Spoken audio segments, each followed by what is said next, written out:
Notre Dame fans, welcome to another edition of the Irish Breakdown podcast. As y'all can tell, my crew is fired up. Sean has completely lost it because he is excited about Kenny Minchey committing to Notre Dame. This is a big one, boys. This is one that we'll get into the backstory, but I just want to right away just give you guys a chance to speak on what this means for Notre Dame. Not only did they get a quarterback in 2023, they got a really good one, fellas. No doubt about it. Yeah, it's massive, Sean. We just talked about this yesterday on the recruiting show, right? It was just a couple weeks ago that quarterback recruiting went from questionable to bleak, if we're being completely honest with ourselves, right? And the rebound that Notre Dame has had at the quarterback position, being able to get back in the conversation with Kenny Minchey, being able to close it so quickly after getting back in with him. I mean, there's been some blunders from the recruiting side of things. But again, we're sitting here, Notre Dame with the top 3 class nationally, and get their quarterback in the class where I'll just say this, and I'll leave this point blank, and then we'll talk a little more in depth about it later, I'm sure. But there are a few quarterbacks that Notre Dame was talking to at some point in this cycle that I think Kenny Minchey's a much better player than. Mm-hmm. And that's where I'll leave it at. It's a massive get for Notre Dame. Look, I'm with you, Ryan. And I think you guys I was kind of optimistic and I was starting to turn. And I remember conversations that we had together and you guys were like, man, I don't know. Like, there's some things out there, but we'll see how it plays out. And then all of a sudden, out of nowhere, just drops right in on time. Go ahead, Sean. It's just an amazing feeling. We talked about this, Ryan, right? Like the initial overtures that were made. Like if the commitment was made then, the decommitment and commitment was made then, we probably would have been like, that's what's up. That's what's up. They got the quarterback. But the timing, where things were, it almost magnifies like his commitment to have even more importance. You know what I'm saying? Because of when it happened. Look, I can't even, whether it's Ryan, Brian, Malik, John Garcia, everyone that I've had a discussion with and talked to them about what they think about this young man from a film evaluation standpoint and a personality standpoint, it's a flat-out home run. It's just a flat-out home run. I'm not here to debate who he's better than and 4 or 5 star. I'm not, no.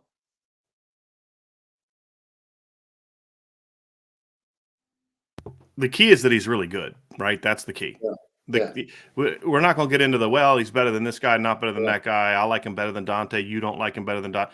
Just hypothetically, we're not going to get into that. The point, it's just like the running back thing in 2020. Do you like Will Shipley better than this guy, that guy? It doesn't matter. You missed on Will Shipley, so what do? You go out and you hit a home run with what's next left on the board.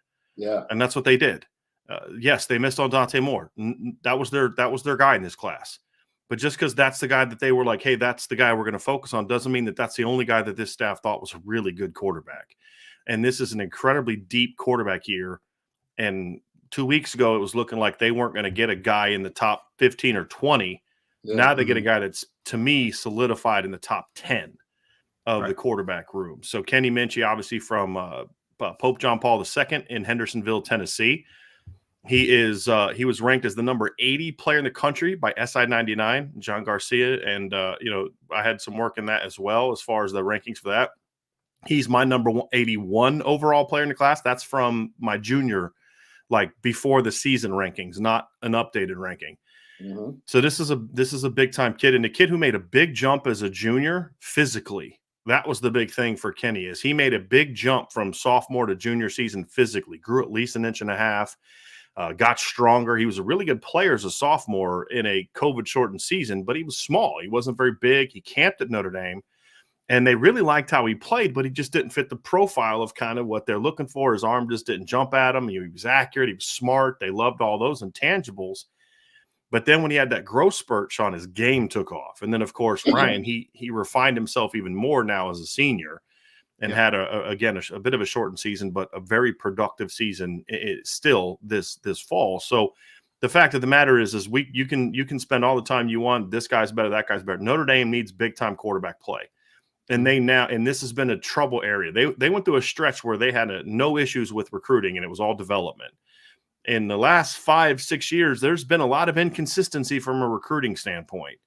Yeah. And now you've got Kenny Minchey and you've got CJ Carr in the 2024 class. And you're now, okay, you're getting back to righting the ship, and that's a big key. And I think the other thing, too, is it says a lot about Kenny Minchey that he was willing to commit to Notre Dame with CJ Carr already entrenched as the kid in 2024. And it says a lot about CJ Carr from what we've been able to gather from our sources that he has talked to Kenny Minchey and has embraced that.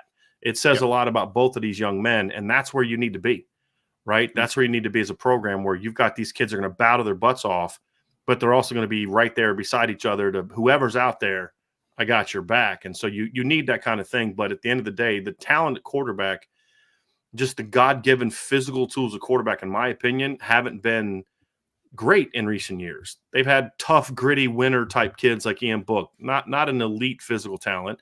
Jack Cohn, smart, accurate, not an elite physical talent. Obviously, you're in a situation now where you don't have an elite physical talent. Drew Pine, 23 and 24, you've upped your talent level at the quarterback room, and it's always been an important position. But Sean, nowadays it's an even more important position. You can't win a championship more often than not without a big-time quarterback. And there's the exceptions, the Stetson Bennett's last year, but that's because he was loaded with just insane amount of talent that you're just not going to probably consistently have at a place like Notre Dame.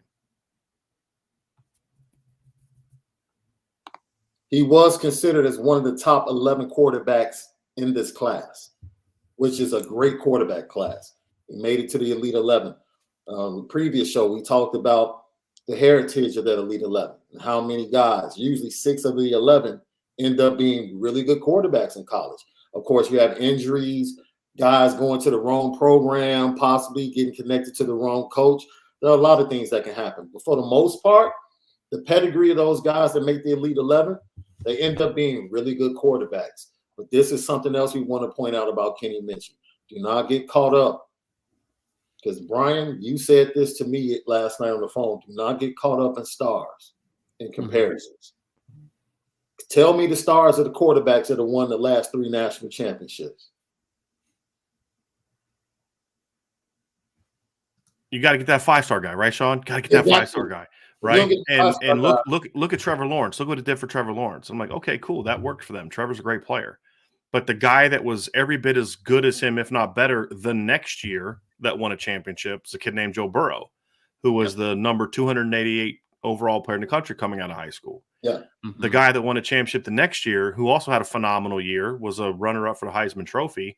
I believe he was runner-up, finished second or third, right, behind his receiver, was the number 399 player in the country coming out of high school, and Mac Jones. And, of course, last year Stetson Bennett won it, right? So look for winners, look for traits, but look for talent, right? And then whether he's a 5-star, how many national titles did Tua Tagovailoa win as a starter? 0. He was a 5-star. Jacob Coker won 1, right? I mean, Greg McElroy won 1. Yeah. I mean, that's the thing is you just got to find guys that can win. And if you put the talent around them, it takes even more burden off of them. But that's really been a position that's missing at Notre Dame. I mean, how many times have we talked about this particular team and have said to ourselves, man, could you imagine what this team would be if we had that quarterback or if Notre Dame had that quarterback and that kind of thing? Well, now, will Kenny Minchey be that guy? I don't know. Will CJ Carr be that guy? I don't know. But the reality is you've now upped your chances of having that guy because you got both of these kids. And that's the key. Or potentially they both end up being that guy, and that's what you're hoping for. Well, I feel like we hyper-focus on the term margin for error on this show a lot, right? Yeah. And to make your margin for error larger, get more talented players. And the law of averages is going to tell you one of these guys is probably going to work out, right? Yeah. Not every player is going to be a hit. Not every evaluation is going to be 100%.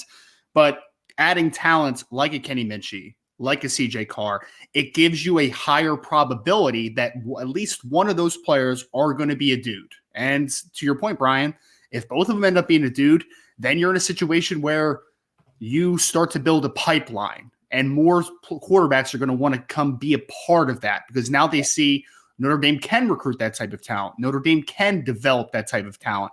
And I really think, just kind of hyper-focusing on Kenny Minchey for a second, the fact that he continues to rise in the recruiting rankings, aside from rivals, because him being a 3-star is patently absurd, to take Brian's term there, but he is the number 206 on 247 overall player in the country.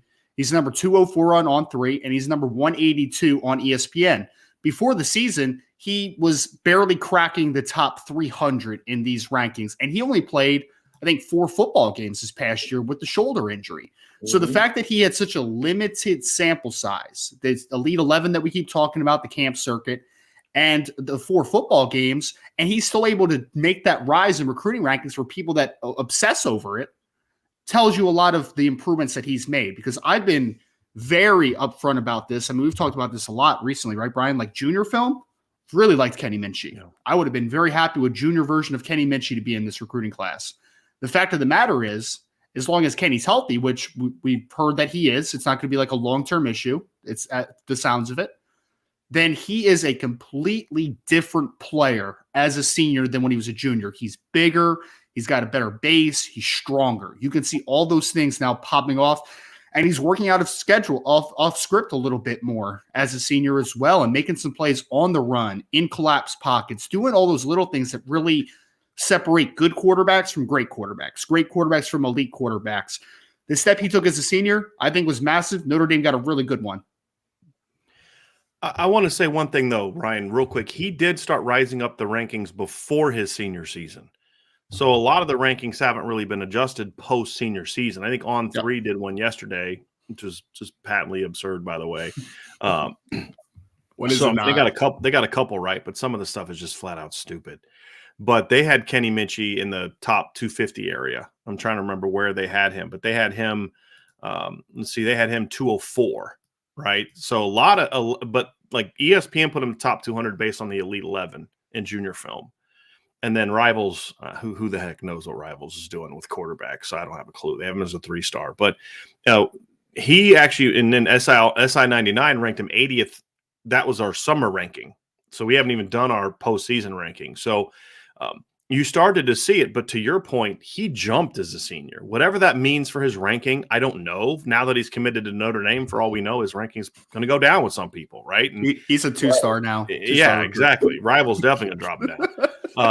But the point is that it doesn't change what kind of player he is, right? And whether he goes up in the rankings or goes down. Like when Notre Dame landed Dylan Edwards, he was a 3-star player. Now that people are putting him in the top 150, top 200, doesn't mean he all of a sudden got better now because of the ranking. It's just now the ranking is finally reflecting more of the player, but it doesn't always reflect the player. And then we'll talk a little bit about Kenny Minchey. We'll pop in some film here in a little bit, guys, but I first want to kind of do a little bit of a backstory on this one because this is a very fascinating backstory. So obviously we all know that Notre Dame went all in on Dante Moore, right? We all know that, and made the run, and it was a decision I flat out supported then, flat out support now. It was the right decision for Notre Dame, in my opinion.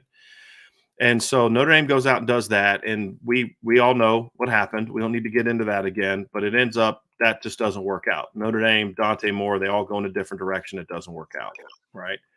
So then Notre Dame starts kind of focusing on other quarterbacks, and 2 guys that immediately sort of climbed to the top of the board for Notre Dame were Kenny Minchey and Austin Novosad from Texas.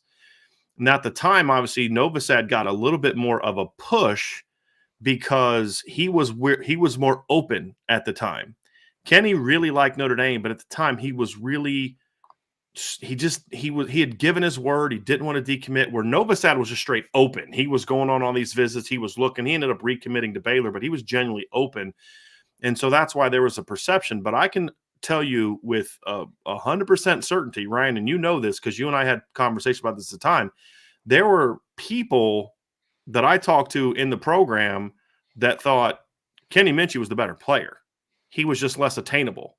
That's why Novosad got the push. And so, because then they offered Kenny, and he ended up wanting to stay committed. They kept the back channels open. They kept, talking to him, but it was like, he was pretty set. I don't know what happened. I haven't gotten that full story yet. From what I'm told by a friend of mine who has connections in Tennessee, it was two things. One is the injury this year kind of opened his eyes up to like, I got to think about more than just football here. Right, because he had a shoulder injury, should not be any people that ask. It's not a long-term thing. It's not a major thing. It's not structural. He'll be fine, but it cost him some games. And I think that kind of, from what I'm told, again, this is just what I'm told by a source. This isn't to come from Kenny Minchey or the Mincheys or anyone at Notre Dame. This is just a source that I have in Tennessee that said that kind of, got him thinking a little bit. And the second one I was told was him and his family are just huge Notre Dame fans. And as they walk, I was told this again. This is not coming from Kenny Minchey. This is not coming from Notre Dame, who Kenny Minchey told. This is from people that I know in the Tennessee area. He watched this team play and was like, "This team's a quarterback away." And him and his family, I was told, are Notre Dame fans. And so as they watch this team play, they're like, man. And then because the channels were opened up, and then eventually Kenny reached out to Notre Dame and said, "Hey, I really want to think about this." So when he decommitted from Pitt, there was not a reopening of his recruitment. He decommitted from Pitt for one reason and one reason only, and it's to do what he did today. Now, we did the dancing gift for Kenny Minchey, not today. People thinking this is the one today is for this. No, we don't do that. We won't put a dancing gift out the day a kid's going to commit. That's lame. We won't do that. We did that one a week ago. And it was actually interesting, Ryan, is it actually came from a conversation or some intel that you got, not from anyone associated with Notre Dame, that this was. Yep. So we got word, not this past week, but the week before the Navy game, we got word that Notre Dame and Kenny Minchey had really heated up, like early that week, had heated up their conversations. And Tommy Rees was pushing, Chad Bowden was pushing, Coach Freeman was pushing, but like, this is like Coach Rees zeroed in on like, okay, we got to go get this dude, right? Yep. And then they obviously it all happened pretty quickly. So Ryan, just kind of give it a little bit of that backstory to what happened with you, and then we'll wrap it up because I want to bring in John Garcia Jr.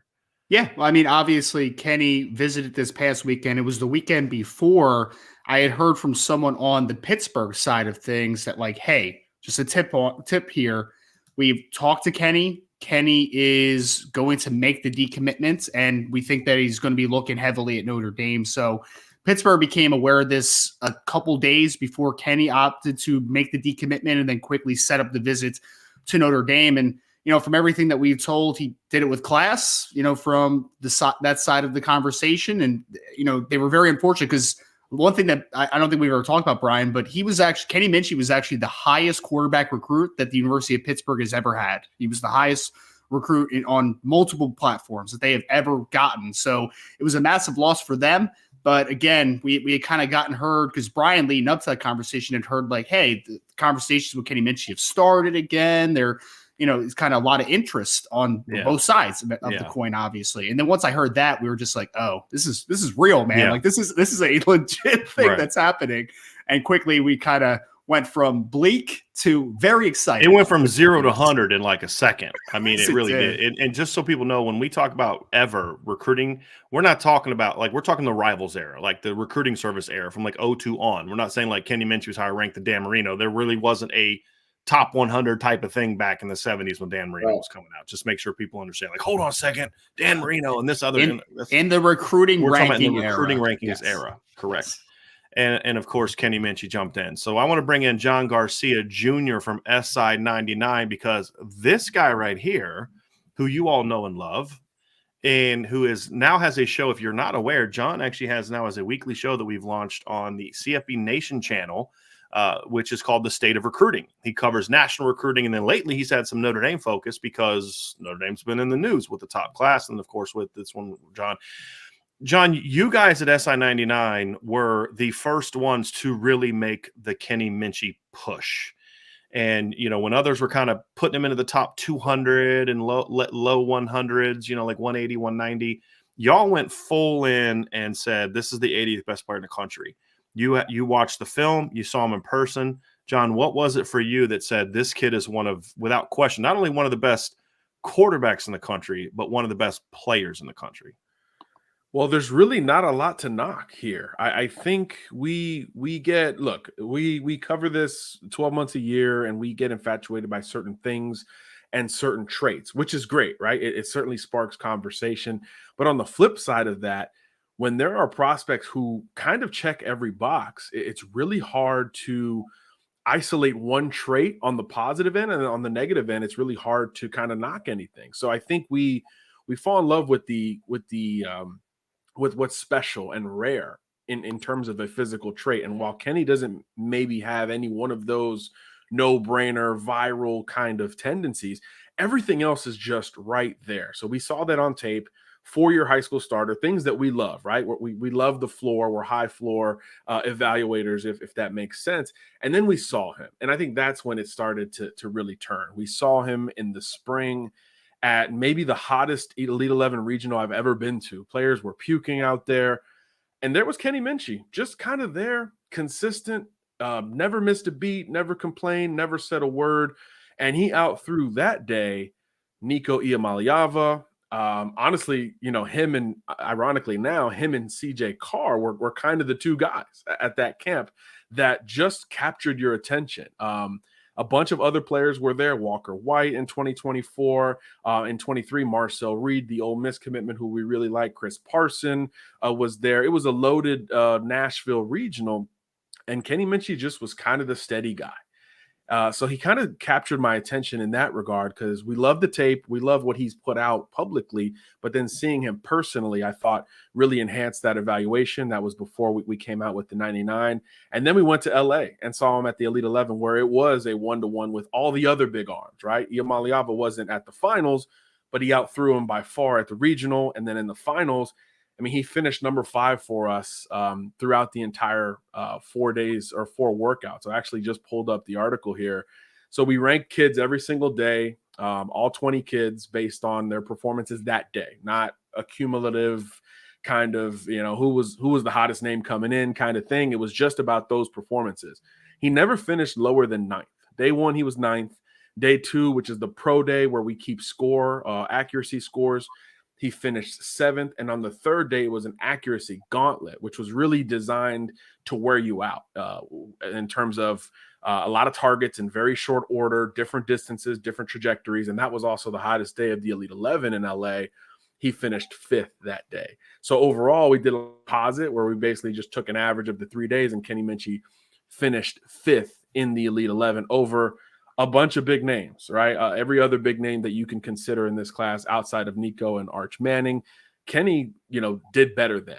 Malachi Nelson was right in that mix as well. He was right in that range, which, again, if you would have said that 6 months ago, it would have sounded crazy. It would have sounded like this huge, wow, this is a great late riser story. But when you actually look back at Kenny Minchey, the consistency, the accuracy, the experience, the polish, the demeanor, all of that has been there since he was a freshman or a sophomore in high school. And he is kind of on top of that enhanced the smaller areas in his game as he's gotten older, throwing guys open, a little bit more comfortable on the run. So when you look at the entire picture, this is one of the best football players in the United States. And he's a guy, even with that injury, that's going to stay in the 99 rankings when we update him for good. John, later on, when you're out of the show, we're going to kind of do a class impact and look at Notre Dame's class as a whole. But I wanted to kind of get your thoughts as you're starting to, obviously signing day is now less than a month away, right? Yes. Early signing period. As you look for your next re-ranking of the recruiting classes, what does landing Kenny Minchey mean for this class from a ranking standpoint? We'll dive in later to kind of what it means for the construction of the class, but I know that's part of what you do. And you're not a points-based system. You're let me look, what's the talent level? What's the depth? Did they meet their needs? Do they have guys that fit the, actual things that are related to football? Imagine that. So what does getting Kenny Minchey mean for this Notre Dame class and how it stacks up against the other top classes in the country? Well, you had him, 3rd last time, John? 3rd or 4th in the most recent ranking? Yeah, they've been top 5 throughout. I think Texas jumped them. They picked up their 8th SI 99 guy in October. So they jumped them in the November rankings. But now Notre Dame has its 8th SI 99 recruit. So now at the very top of this thing, Notre Dame, Alabama, and Texas have 8 SI 99 recruits. Obviously, there are still some others to be determined in terms of where they're committing. I think there's a dozen recruits still uncommitted in that 99. So that's a big factor. that we weigh. But more importantly, for the Notre Dame perspective, we always look at how complete a class is. And the elephant in that room, in that Notre Dame recruiting room, if you will, has always been quarterback, right? The whole Dante Moore build up and come down off of that in the offseason. And then, as you mentioned right before I came on, the flip attempts of Novosad and some of these other players, Kenny Minchey included, that was kind of the story. It was like very good, very good, very good, but the but was always surrounding the quarterback position. And now that question has been answered. And I think when you look at complete classes, you're going to be hard pressed, even if Notre Dame doesn't add any more recruits, which we know they will. Even if they didn't, you're now hard pressed to look at a more balanced and well put together recruiting class on top of the positional stuff, star power, guys who have enhanced their standing as SI-99 guys. On top of that, we don't talk about that enough. The Peyton Bowens, the Charles Jagasaws of the world, who have enhanced everyone's opinion of them, and then will move up in the 99.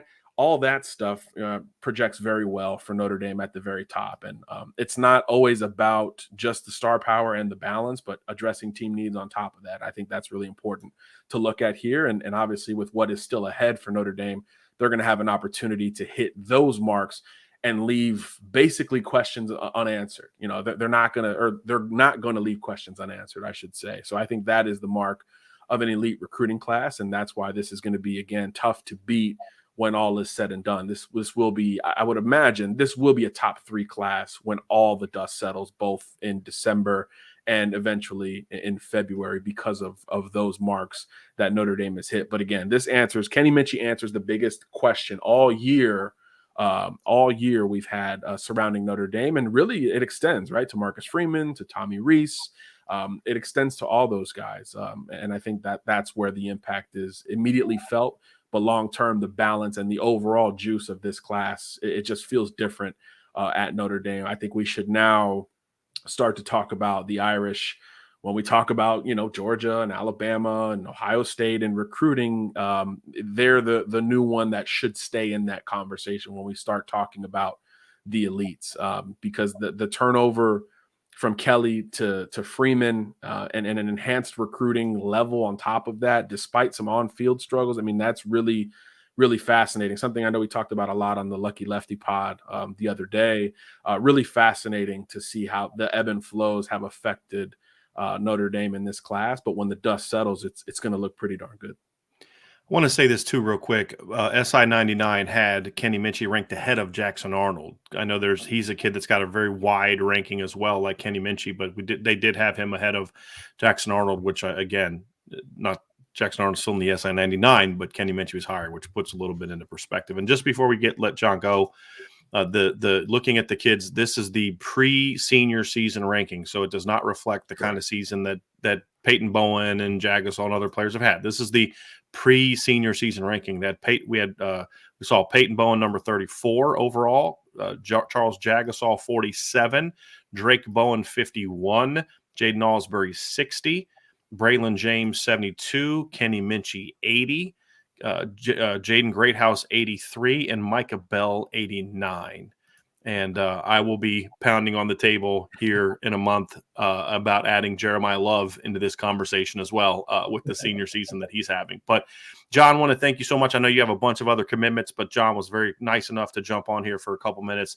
Appreciate you, John, and we'll definitely get you back on. And if you are not subscribed to CFB Nation's channel, these are 2 of our new hosts, right? So obviously John would have started earlier, but he is now a father. So that kind of took him away for a little bit, but he's now back at it. And he does multiple shows a week on the CFB Nation channel talking about the state of recruiting. So he'll talk about Notre Dame when it's relevant. This week it'll be relevant. And then also national recruiting. And it does a great job. Very objective, very well done. So sign up, CFB Nation, subscribe, check out John's work. And you can also find the Lucky Lefty channel. So, John, thank you so much for joining us today, buddy. We'll talk to you again here soon. Yes, sir. Thanks for having me. And thanks for everybody for tuning in, all that fun stuff. We'll see you soon. Congrats, John, by the way. Yes. Thank you, fellas. Appreciate it. All right, boys, that's coming from John Garcia Jr., obviously very high on Kenny Minchey. And that was, again, that ranking came when Kenny Minchey was a commit to Pitt. That's not a ranking that's based off, oh, the kid's committed here, so let's bump them up. That's like, I saw the kid's film, loved it. We saw him in person.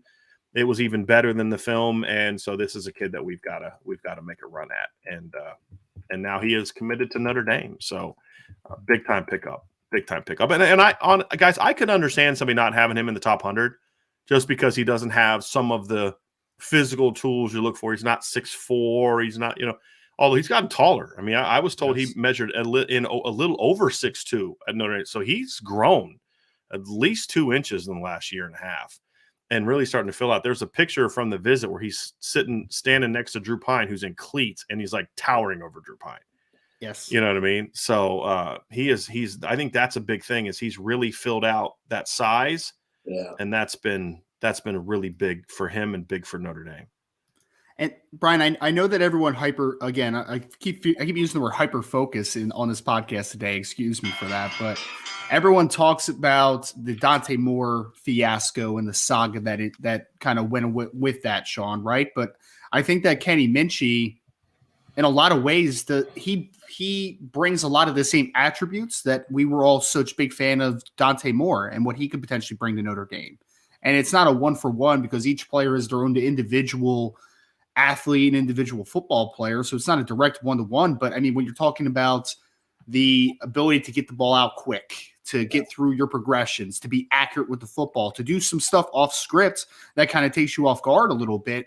A lot of the same things that Dante Moore brings to the table are things that Kenny Minchey does as well, which is interesting. And it's going to be fun to see, especially how early on in their careers that him and CJ Carr kind of compare stylistically, because I feel like there is some comparisons, some differences, but I think that they mesh really well together when you really think about it. I think they also have enough contrasting styles too, that they both fit the offense very similarly. And that's important. Like the stylistic difference between Kenny Minchey and CJ Carr is not nearly as wide as the difference between Tyler Buckner and Drew Pine, as far as how you have to shape the offense around them. I think that Kenny is a little bit more comfortable in the pocket going through progressions than CJ. Again, he's a year older from an experience standpoint. CJ's the more dynamic athlete, the more, run around, make plays off script. Kenny can make plays off script, but CJ's he's a very underrated. I don't think people appreciate how dynamic of a player CJ Carr is athletically in the pocket. And he's more of a Pat Mahomes type than a Josh Allen type, in that he's dynamic, is trying to run around, buy time, and throw the ball down the field, as opposed to just taking off and running. But he can run too. He had a 70-something yard touchdown called back in his last game of the year. But they're both pocket guys, and that's the key. And we'll address why that matters a little bit more later. But I think what we're seeing, guys, in the last 3 years, and this includes Steve Angeli, is we're seeing Tommy Rees finally zero in on a type. And I think this was something that was a little puzzling during the beginning of Kelly's tenure, is there was always these different types of quarterbacks. And like the offense you're going to run with Malik Zaire is going to look a lot different than the offense you're going to run with Everett Golson or Gunnar Keel, and then Deshaun Kaiser, and then Brandon Wimbush was a little bit different. And it was like you kind of had to change some things to go from one quarterback to another. And then we saw, obviously, one year you bring in Ian Book, the next year bringing Avery Davis, and you're like, these kids they're so different. And then Phil Dracovic in 18, Tyler Buckner in 20, 21, and then Drew Pine in 20. It's like these are incredibly different types of players. Yeah. I think what you've seen from Tommy Rees the last 3 classes, this again includes Steve Angeli, is he is trying to say, okay, this is who I want this offense to be. So instead of recruiting kids that I then got to adapt to what they do, let me go recruit kids that do what I want. And I think that's why you're seeing these guys, because he wants guys that can make plays off script. He does. He wants guys that can run around and buy time and make those plays. That was why he gave Ian Book the freedom he did to kind of play that game in 2020. But his primary attribute is, I want a guy that can sit in the pocket and rip you up. Yep. And, Steve Angeli's a pocket kid who's a quality athlete. CJ Carr is a pocket kid who's a really good athlete. And then Kenny Minchey is a pocket kid who's a pretty good athlete as well. So I think we're finally seeing some continuity, Sean, from the style and type of quarterback that they're saying. And I think that's important. I think the spotlight now shifts primarily to what's going to happen when these guys get here. Right? Like, and 2025 recruiting, Shaw. Don't forget about 2025 recruiting. No, seriously, because look, I don't want to say excuse, but I would say the spotlight has been shifted or primarily focused on recruiting, getting guys. Who are we getting? Like the guys we've gotten haven't been enough. That's been the narrative, right? And that was driven by the former. Like, so now that you have a CJ Carr, that you have a Kenny Minchey, Steve Angeli, regardless of what you think about them, you have your types lined up for 3 consecutive classes. All right, buddy, there is no more narrative. Like, that's gone. Now, what are you going to do with this? Because you have enough. You have talent. You have tall quarterbacks that are pocket guys that are athletic enough to make plays off script. This is what you want. This is your type. Now, what are they going to do? How are they developing? The ball is in your court. Mm-hmm. It's in your court. That narrative doesn't hold up anymore. So the fan base can't say that anymore. So it's regardless of what you think of the OC and his job, the job he's done this year, game to game, play calling, the spotlight for that room is hot. Yes. And it's totally focused on him. Yeah. Now, and that's where he wants it to be. Yeah. And that's where because I've really felt there was a time, guys, where I felt like Brian Kelly purposely didn't recruit big time quarterbacks because he didn't want to have to deal with the ego. And I really felt like that he kind of wanted to be able to have the Ian Book types to kind of, lower maintenance, do exactly what I say. They're not stallions that I have to break. And, because he dealt with a lot of the attitudes, the Everett and his issues and Gunnar Kiel and his issues and, and Deshaun Kaiser and his issues, where it's just like, you know what, dude, just give me some 3-star, that's why you see him go after an Avery Davis. You see him go after an Ian Book and guys like that. And then, of course, he didn't really get along well with Phil Jakovic, who was another highly ranked guy. And then after that, it's just like, it's almost like they were sabotaging every big time. It's like, you guys were talking this summer, Sean, on the Lucky Lefty show about how, Caleb Williams is like, yeah, Notre Dame didn't really recruit me. Like, didn't even try. And he's a Catholic school DC kid that had interest in Notre Dame. Now, would he have gone to Notre Dame? Probably not. They didn't even try. And, and we saw that last year. It's like, why aren't you guys even trying to go after a big time guy? Well, what we've seen really, especially, they were going after Dante Moore when Kelly was still here, but we've really seen them ramp up that where they're, Tommy's going after the studs, the dudes, right? But dudes that fit his system. And I think that's going to be the key. Let's pull up some film here, guys. We're going to watch a little bit of Kenny's junior film and the senior film and break this down. So as we always do when we do these shows, we do a little film room. And we'll talk about his game. We'll talk about the things we like. And you guys are going to see, the attributes that make him, in my opinion, a really talented player. And you're also going to see what was it? I forget who was it. Was it Sean or Ryan that was talking about, there's a lot of stylistic similarities between what he brings to the game that Dante brought to the game. Yeah. And the biggest one is he's a very natural passer, guys. Throwing a football is a very natural thing for Kenny Minchey. And you see it all the time. And here's why that's important to me. A natural passer is going to have a very consistent release, and a very consistent release is key number 2 behind. Well, actually, I'd even say key number 1 if your arm's strong enough. But with most quarterbacks, it's key number 2 behind great feet to being a really precise quarterback. And that's why Kenny Minchey is, as John Garcia said, and what this film will show, a very precise quarterback. Hey, Brian, like the play right before that is so subtle, and maybe I'm tripping. This one? No, he goes that one. This one right here. Watch how subtle. Because most quarterbacks do the fake on the stop and go, and they just exaggerate it. He just literally just uses shoulders. Just subtle. And he flicks it. This is from the far hash to the one hash to the next hash, right up the seam, and just flicks it. It's just an easy throw. Look how clean that is. Just really tight, really compact. Yes, you're right, Sean. Yeah, Very nice, easy. The anticipation too. This is something that's really big. So I want to stop. I'm gonna see if I can stop this at the right time. This is something that I have been. So ball's coming out. Receiver hasn't gotten past the DB yet. Y'all see this? He's throwing the ball into an open zone where there are 3 defensive backs closer to that zone than his receiver. But he knows he can read their body, where they're coming from, and he knows where his receiver's going.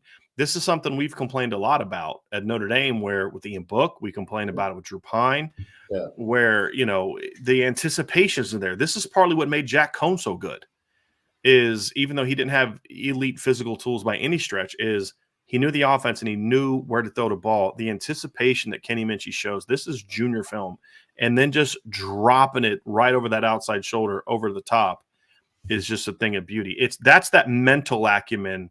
When you want to know, well, how do you know if a guy's a really smart football player? It's stuff like that. Yeah.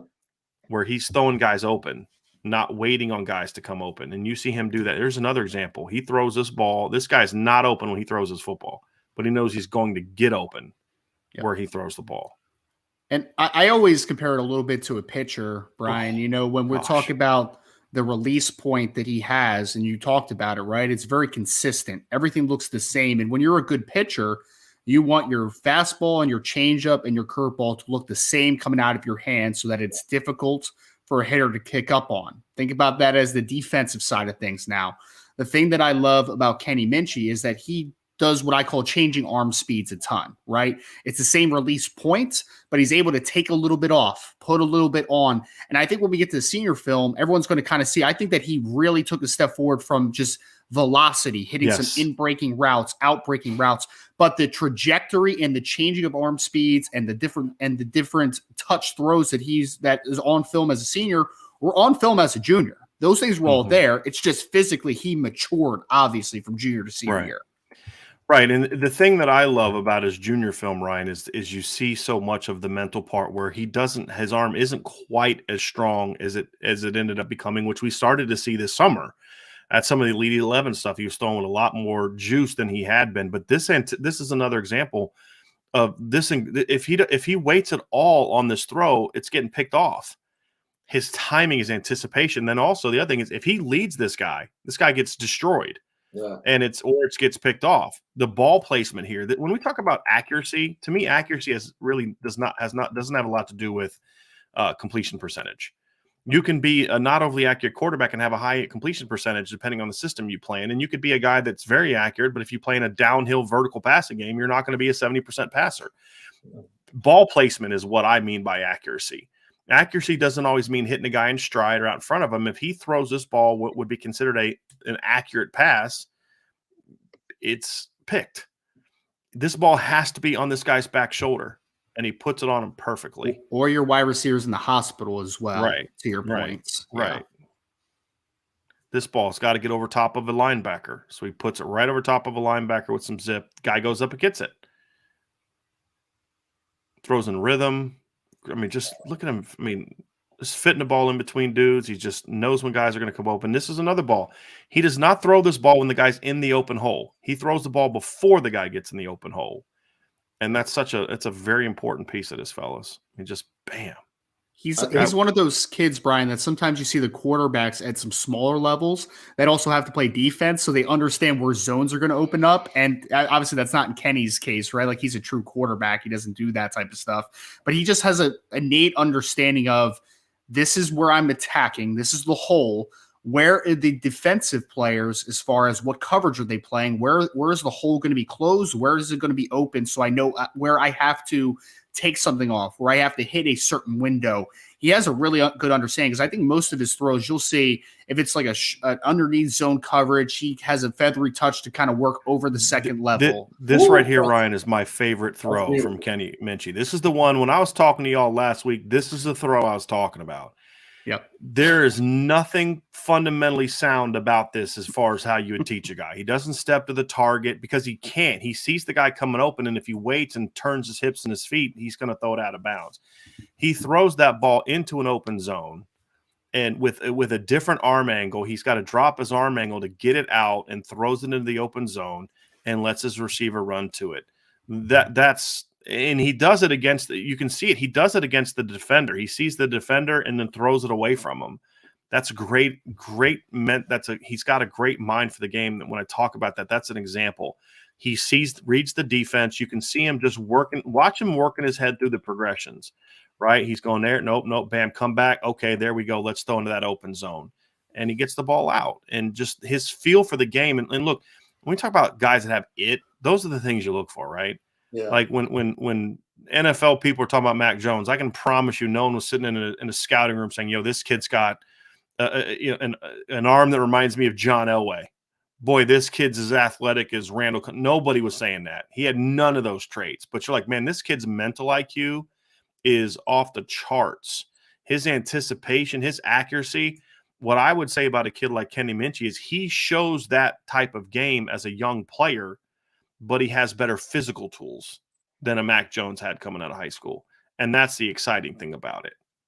Ryan, I'm interested in seeing what you think about this, because as I watch this film, I'm thinking about the nexus between pre-snap and post-snap, and like the belief that a guy has in what he sees, and then having the faith to let it play out. And that favorite clip that Brian showed, like he manipulates the zone.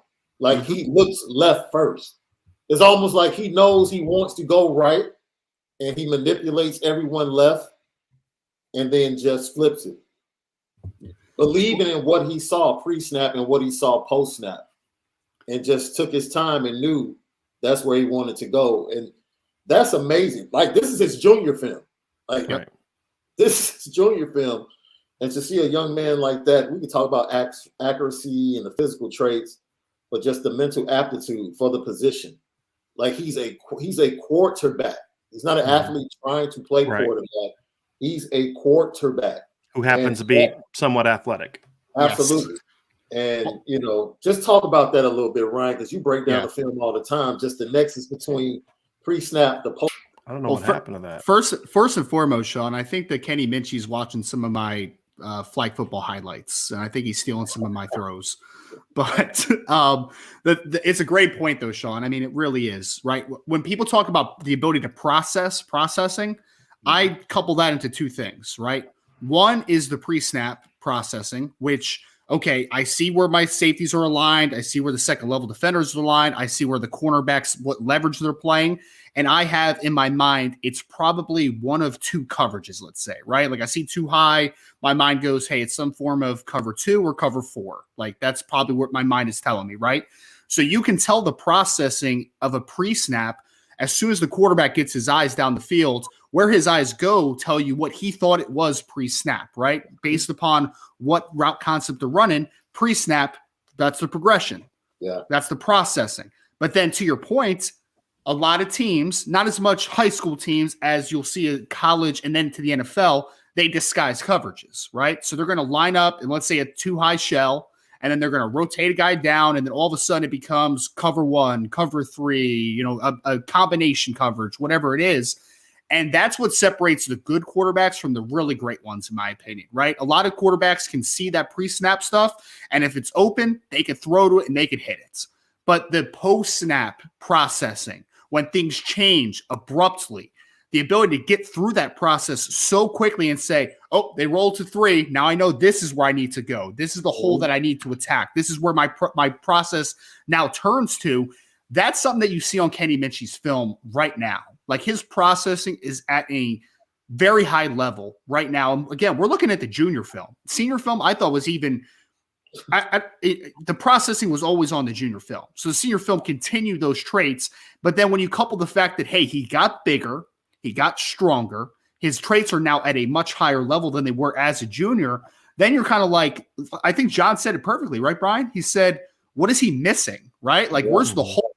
What hole are you poking in this kid aside from the injury that he had for a couple of games? The only hole you can really poke from a scouting standpoint is just you compare his size and body to that of Arch and Nico and some of those other guys that are, Vizina, guys like that.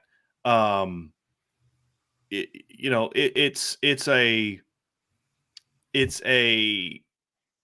like it's that kind of thing, right? Which is to me still a little bit of a byproduct of the previous era. I mean, we're seeing the NFL. Yes, the Pat Mahomes and the Josh Allens are great players, but there's been plenty of guys that don't fit that profile that are equally great players. You know, Russell Wilson, Drew Brees, guys like that. You know, and so to me, I think it's just you're looking for playmakers, especially, and that's more of an NFL thing. Like I think the size still means more in the NFL to me than it does college. I still think you need to be the Russell Wilsons are still a little bit of the anomalies in the NFL. The Drew Brees are still the anomalies a little bit in the NFL. In college football, they're not. You know, you can be that dude. Yeah. And I think that's the only thing he would be missing would be that, you know, if he was 6'4", 215.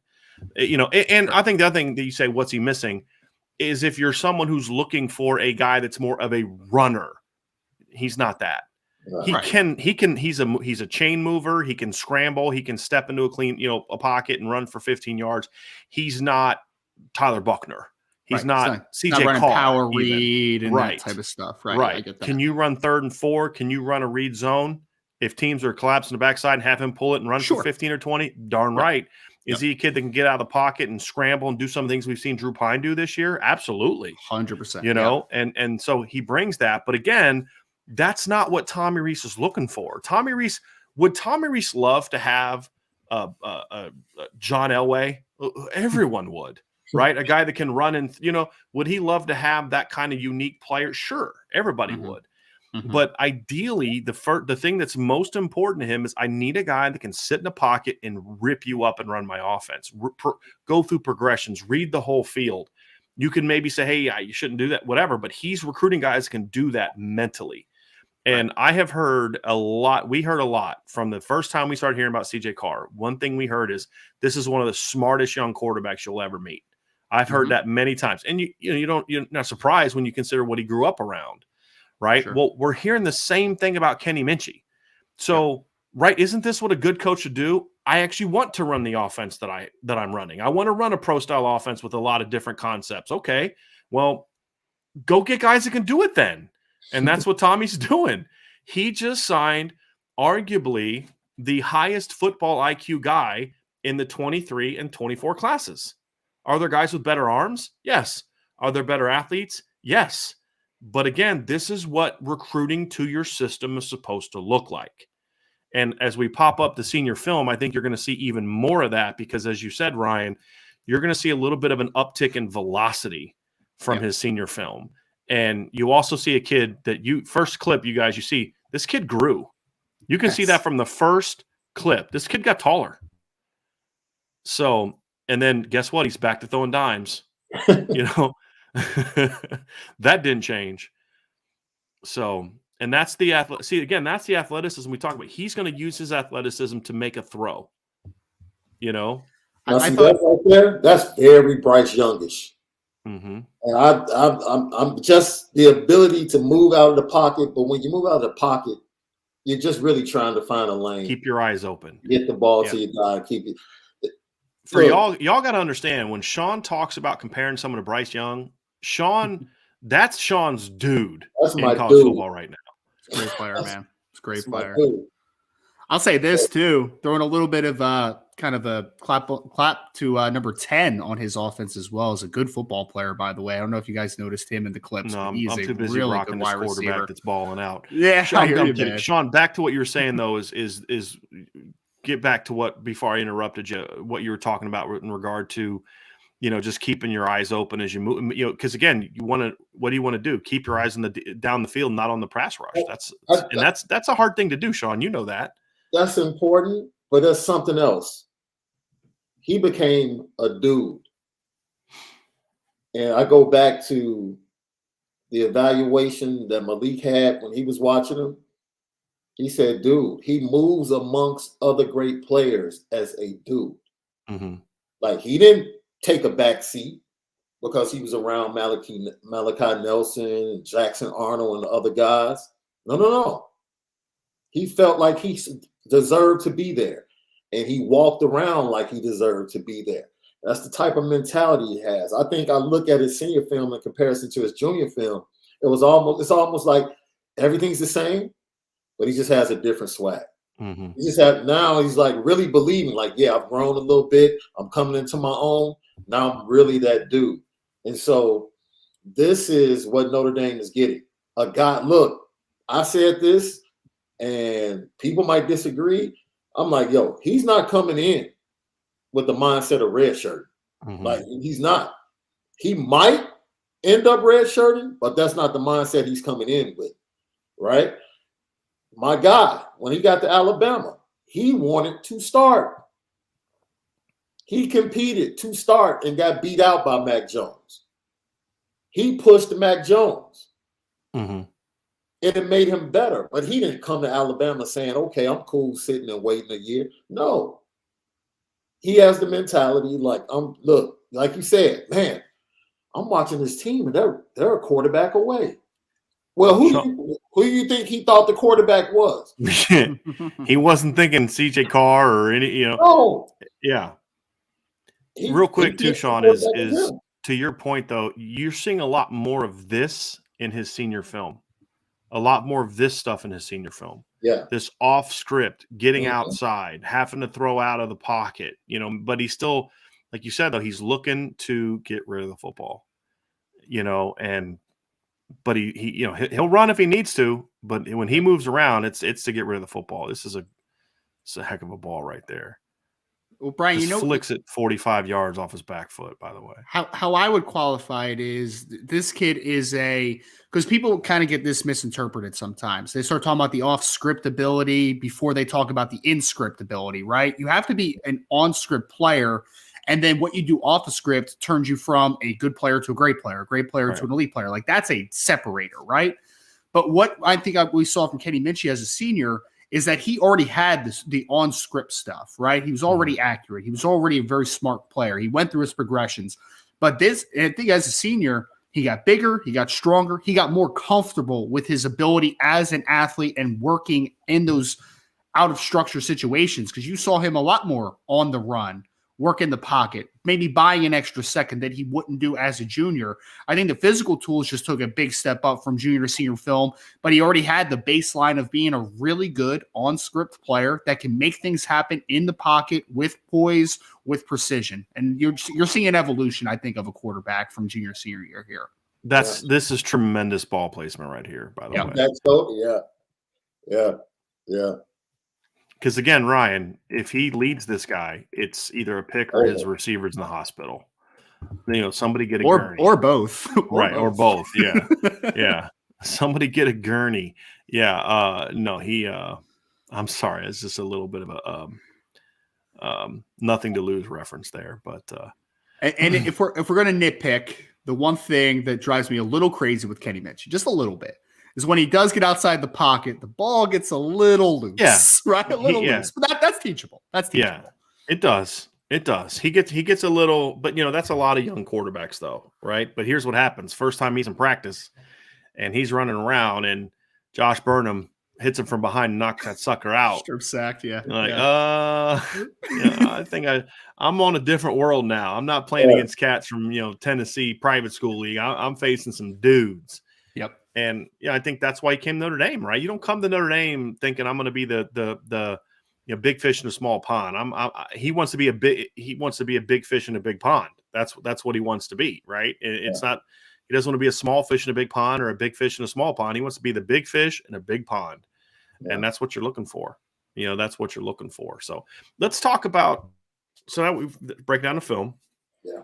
Let's talk about the class impact, because I think this is important, and it's not going to reflect in the rankings like it should to me, because of where he's ranked by some and the way that some of these these people do like their rankings. It's just kind of silly, and but for me, this is huge, fellas, because to me, you got a top 100 quarterback in a year loaded with big time quarterbacks, in a year where quarterback was a huge need for your football team. I mean, it all lines up, and the ability of this staff on offense, Tommy Rees, Chancey Stuckey, Dylan McCullough, Jared Parker, and Harry Heastand, to put this offensive class together without a quarterback is exceptional. Yes. And usually you need the quarterback to put the class together, right? They did it opposite. They went out and got a great receiving class, one of the 5 to 7 best tight ends in the class, arguably, top 10 at least. You got a running back room that I don't know anyone outside of maybe Bama would want to trade for that one, right? Yeah. And then you look at the offensive line class, one of the 3 or 4 best in the country, if not the best right now. We'll see if that holds. And you're sitting there like, okay, what are we missing, right? So the pitch changed. The pitch became, bro, we got all this for you. Now we just need you, right? Now we need that trigger man. Yeah. And that mattered to Kenny Minchey, fellas. Like, so we could say, oh, Tommy Rees did a great job landing Kenny Minchey, and he did to close this one out. But it's Tommy Rees did, and the staff did 2 things. Number one is he laid the foundation of a relationship over the summer. Right? If he didn't lay the foundation from a relationship standpoint over the summer, he can't close on it now. Right. That's huge. And say, well, Kenny reached back out to Tommy Rees. Yeah, why? It wasn't just because he loves Notre Dame. It's also because, like, hey, I could play for this guy. Yeah. Right? No, and it was that relationship that led him to think about playing with this guy. Right. And then number 2 is, okay, we don't have our quarterback, so let's build the rest and then make it attractive to a quarterback. And for a guy that we've beat up on a lot this year, and other people have beat up on even more, that was very important. So say, well, he didn't recruit quarterback well. I'm like, well, he did get CJ Carr, and he did have Dante Moore committed for months, right? Like, they didn't lose Dante Moore because Tommy Rees did something wrong, right? So, but if Tommy would have, and people say this, well, he should have moved on sooner. Well, let me tell you all something, folks. If he would have moved on sooner, this is the kid he would have moved on to. I'm just telling you right now. This is the kid he would have moved on to because they loved Kenny. So here's what the evolution of Kenny Minchey, I think I mentioned this, but they had him at camp, I think, sophomore year. Mm-hmm. And they loved how he threw. They loved his attitude, his demeanor, his mind. They saw up close and personal the kind of football IQ this kid had. He just was 6 feet tall and skinny and didn't have a huge arm. Yeah. They kept tabs on him, and they loved his junior film. But by that point in time, it's kind of all in on Dante, rightfully so. But this is a kid that if they would have done what a lot of people said, you should have moved on from Dante sooner. Okay. This is where they would have gone, everybody. I'm just telling you, that's a fact. That's not my guess. That's not an assumption. This is coming from conversation I've had long ago with people that would know that this is where they would have gone. Mm-hmm. And so they got their guy, and it didn't get there in the path that you normally take to get a quarterback. At the end of the day, they got it. Now you add a top 100 quarterback to this class with that running back room, Jaden Lamar, Jeremiah Love, dudes. This receiving core, Braylon James, top 100 player. Jaden Greathouse, top 100 player. Dylan Edwards would be a top 100 player, consensus if he was 2 inches taller. You know what I mean? Enrico Flores, who nobody talks about anymore, who is dominating big-time level of California football right now. Yep. Right? You got Cooper Flanagan from one of the best high school programs in the country, and you've got one of the best offensive line classes in the country. This was what you were missing. So from a class impact standpoint, guys, you now went from, it's a good class, but to, I don't know if I'd trade this offensive class for anybody else's. Yep. I really don't know if I would. And that's not even from a Notre Dame homer, just looking at, they got impact talent across the board. They got depth across the board. They met every numbers need. They met impact need where they got it. They got positional fits. The receiver class is complementary. The running back room is complementary. The tight end is complementary to what you got last year. I mean, guys, I don't know if I could have drawn it up any better. Maybe, hey, I would have loved to have this guy or that guy, maybe. But I'm just saying, looking for the talent for what it is, this is an absolute home run of an offensive class, fellas. Absolute home run. I mean, and when you look at it, Brian, you're an offensive line commit away from having a full lineup on both sides of the football. I mean, that's where you're at right now, right? Like, it's wild to think the progression, especially of the offensive class, because that was the one, if we go back a few months ago, the defensive class was like up here, and the offensive class, you were like, we need to search for some answers here, right? Yeah. Like, are they going to get a commitment anytime soon? Right. That's what people were saying. Like, oh man, this offensive coaching staff can't recruit. And you're just like, guys, it'll be okay. It's just what were we saying, Ryan?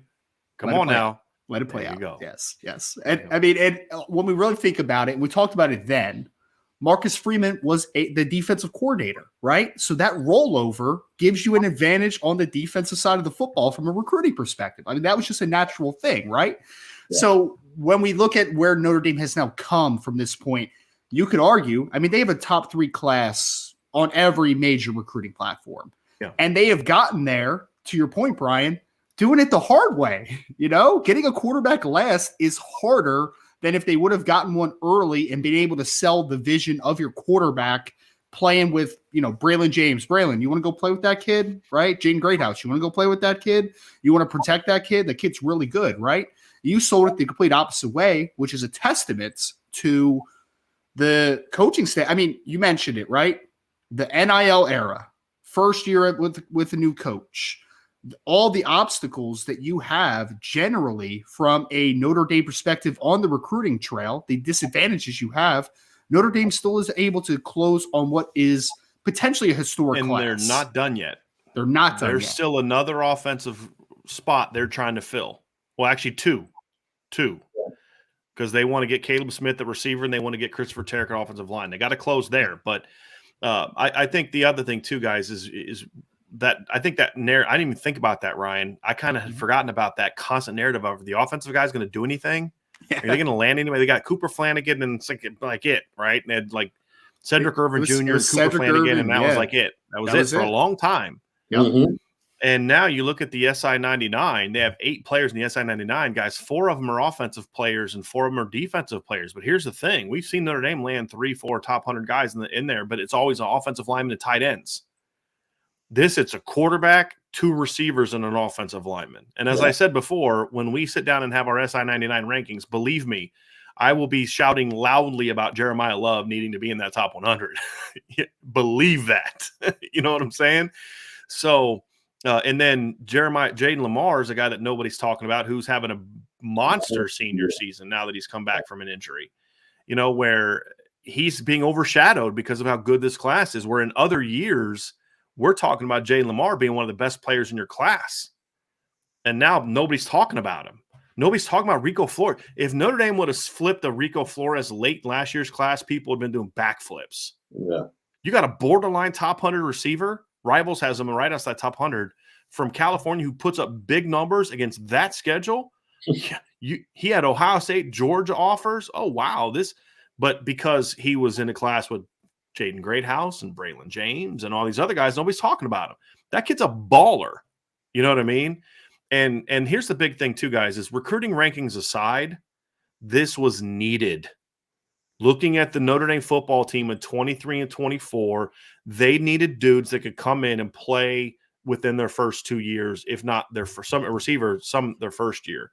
Yeah. And honestly, there's a lot of that. Kenny Minchey is that, and we'll answer that when we get to the mailbag.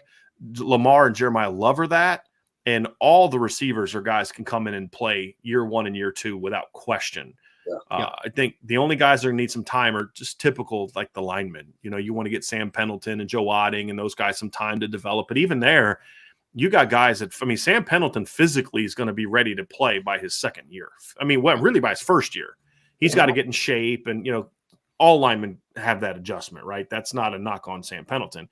There's technical things he's got to learn, stuff like that. But he's going to come in one of the strongest freshmen you've had in a long time, right? He's over 300 pounds. Joe Otting's got to fill out. Sullivan Absher needs a lot of technique work, but physically Sullivan Absher is not that far away. No.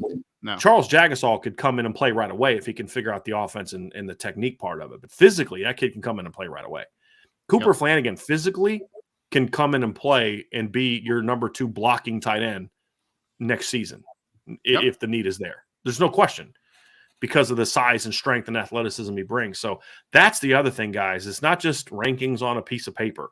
Practically speaking, now that you have Kenny Minchey in the class, this is a complete recruiting class. Now, if you're able to get Caleb Smith and if you're able to get Christopher Terek, now you literally are saying we just kind of got greedy and just wanted more. And that's what they're trying to do.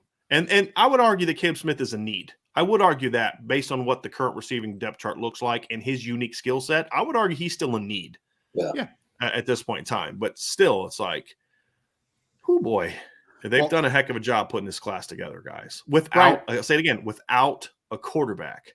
Yeah.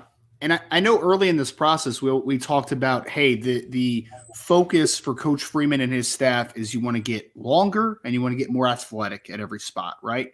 And I would ask anybody out there, if you want to throw in some conversation here, right?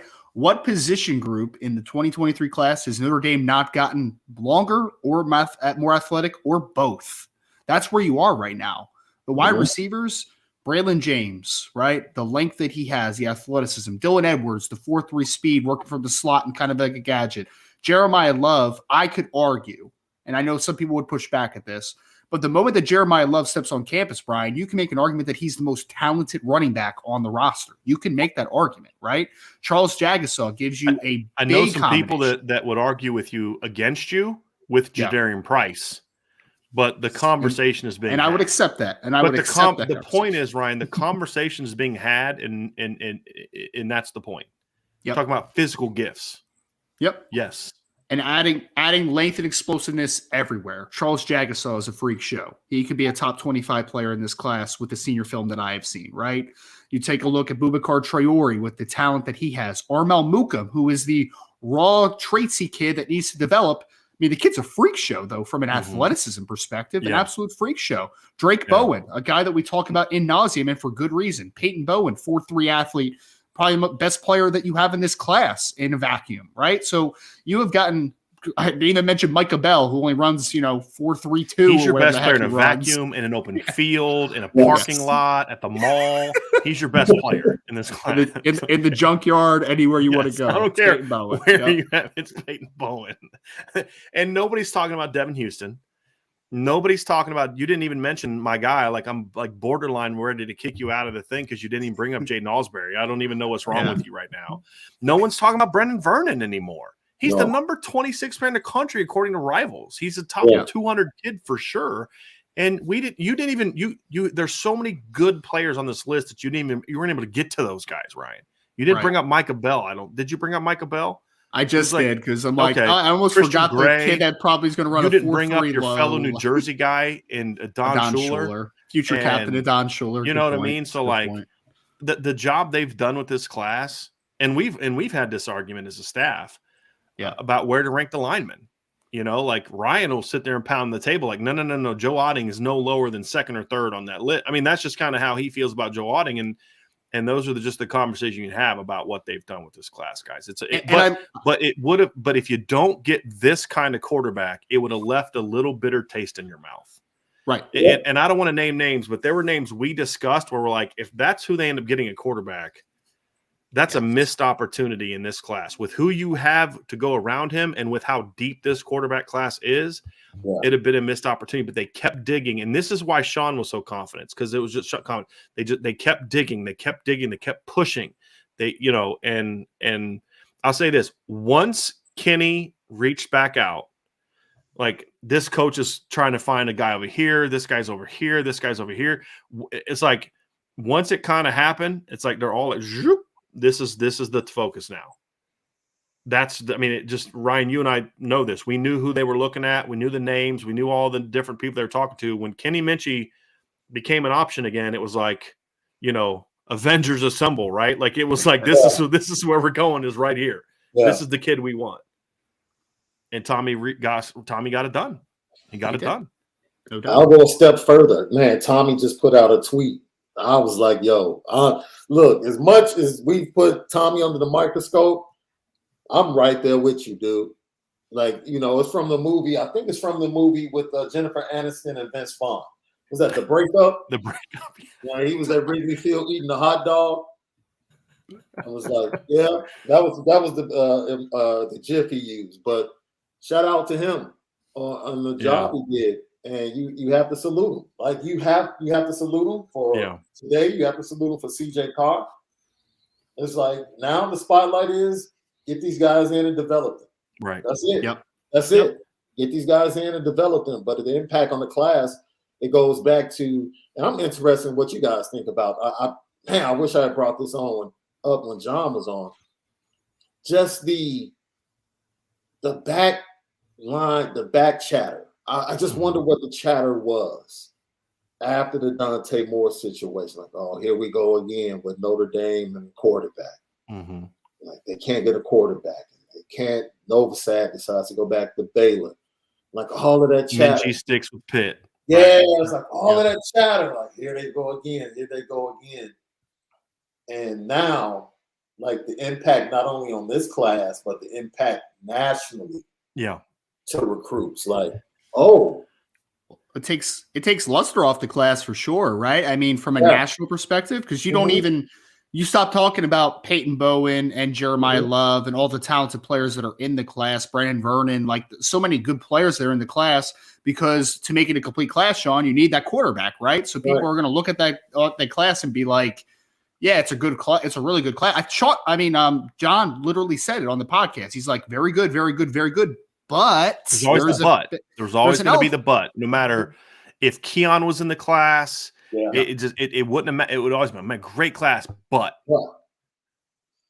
And so, yeah, it is very interesting to see how this is played out. But I think the impact on this class, I can tell you now,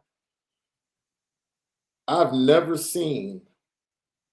You guys are right, but you just talk to the recruits, Ryan. I'm sure you talked to guys.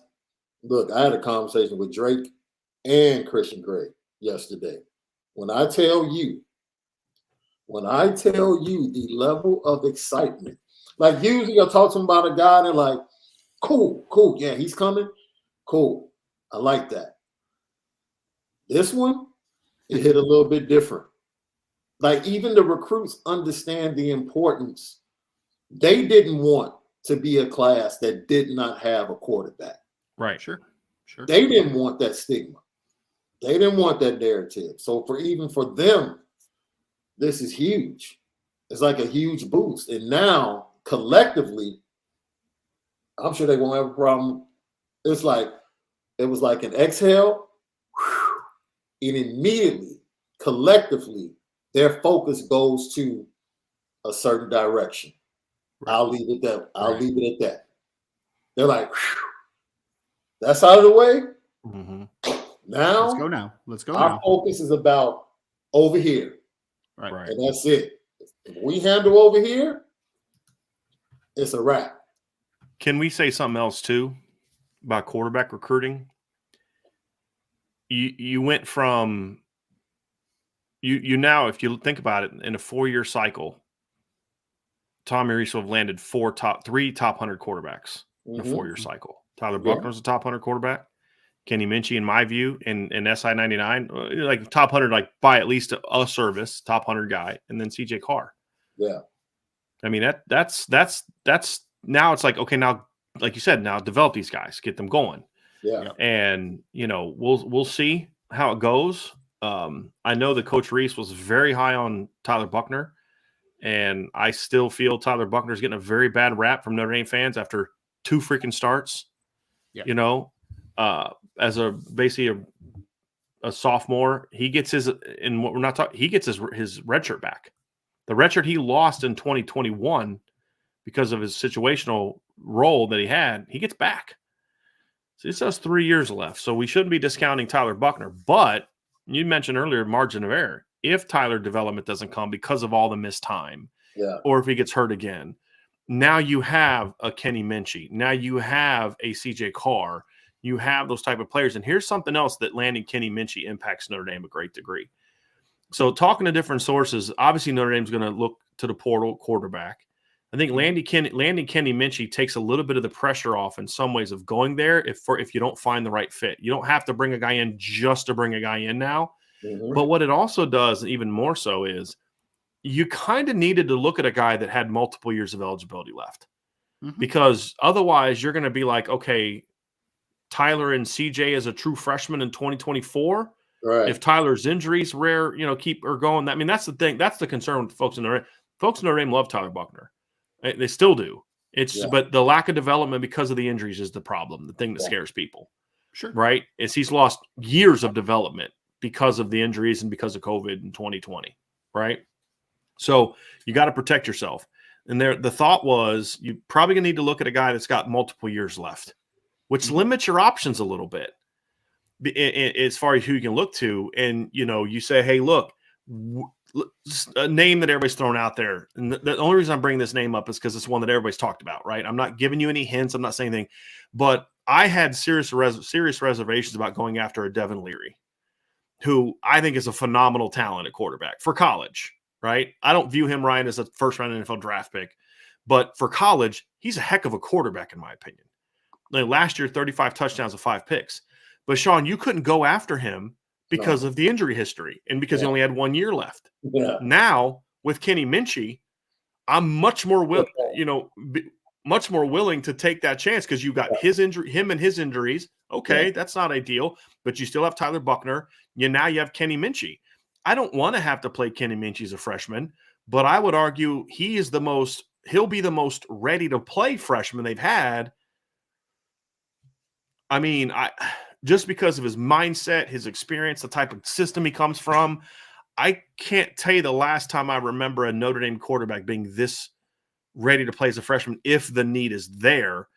I mean, because I don't count Tyler Buckner in that category because Tyler wasn't necessarily ready to play as a quarterback. Tyler was ready to play athletically. Yes. Right, as a runner. Tyler wasn't ready to step in and run the whole offense.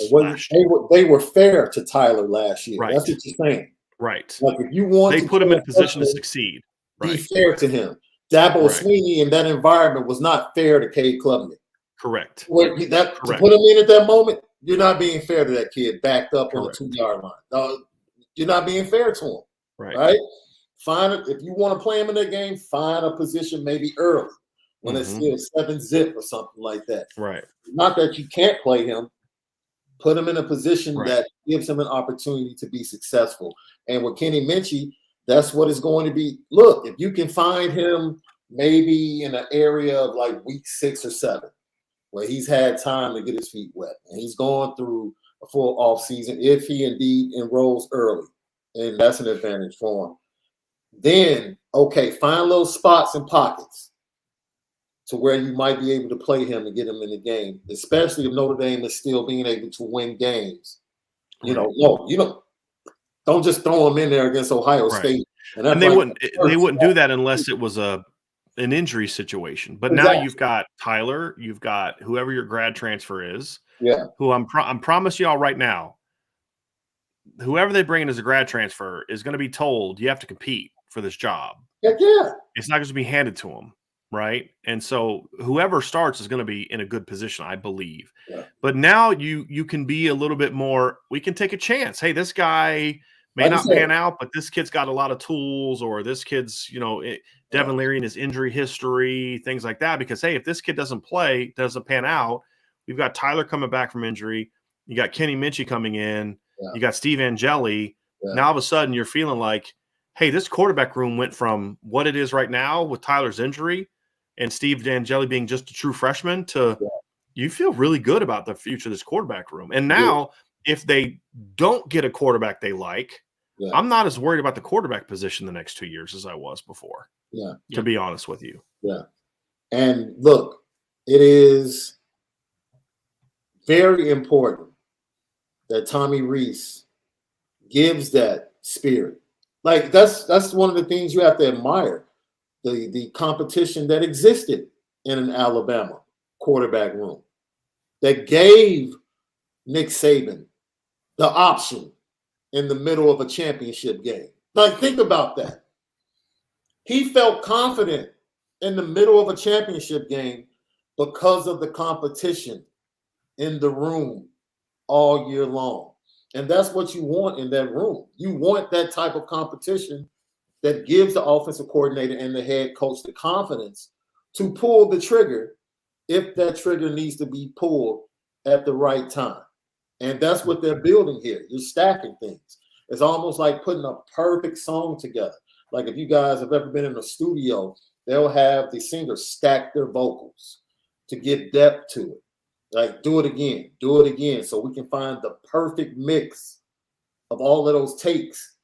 And then we can go ahead and develop the perfect song. And it's the same thing with that quarterback room, like different styles, different guys. Like they can all do different things, even though they might be similar in certain ways.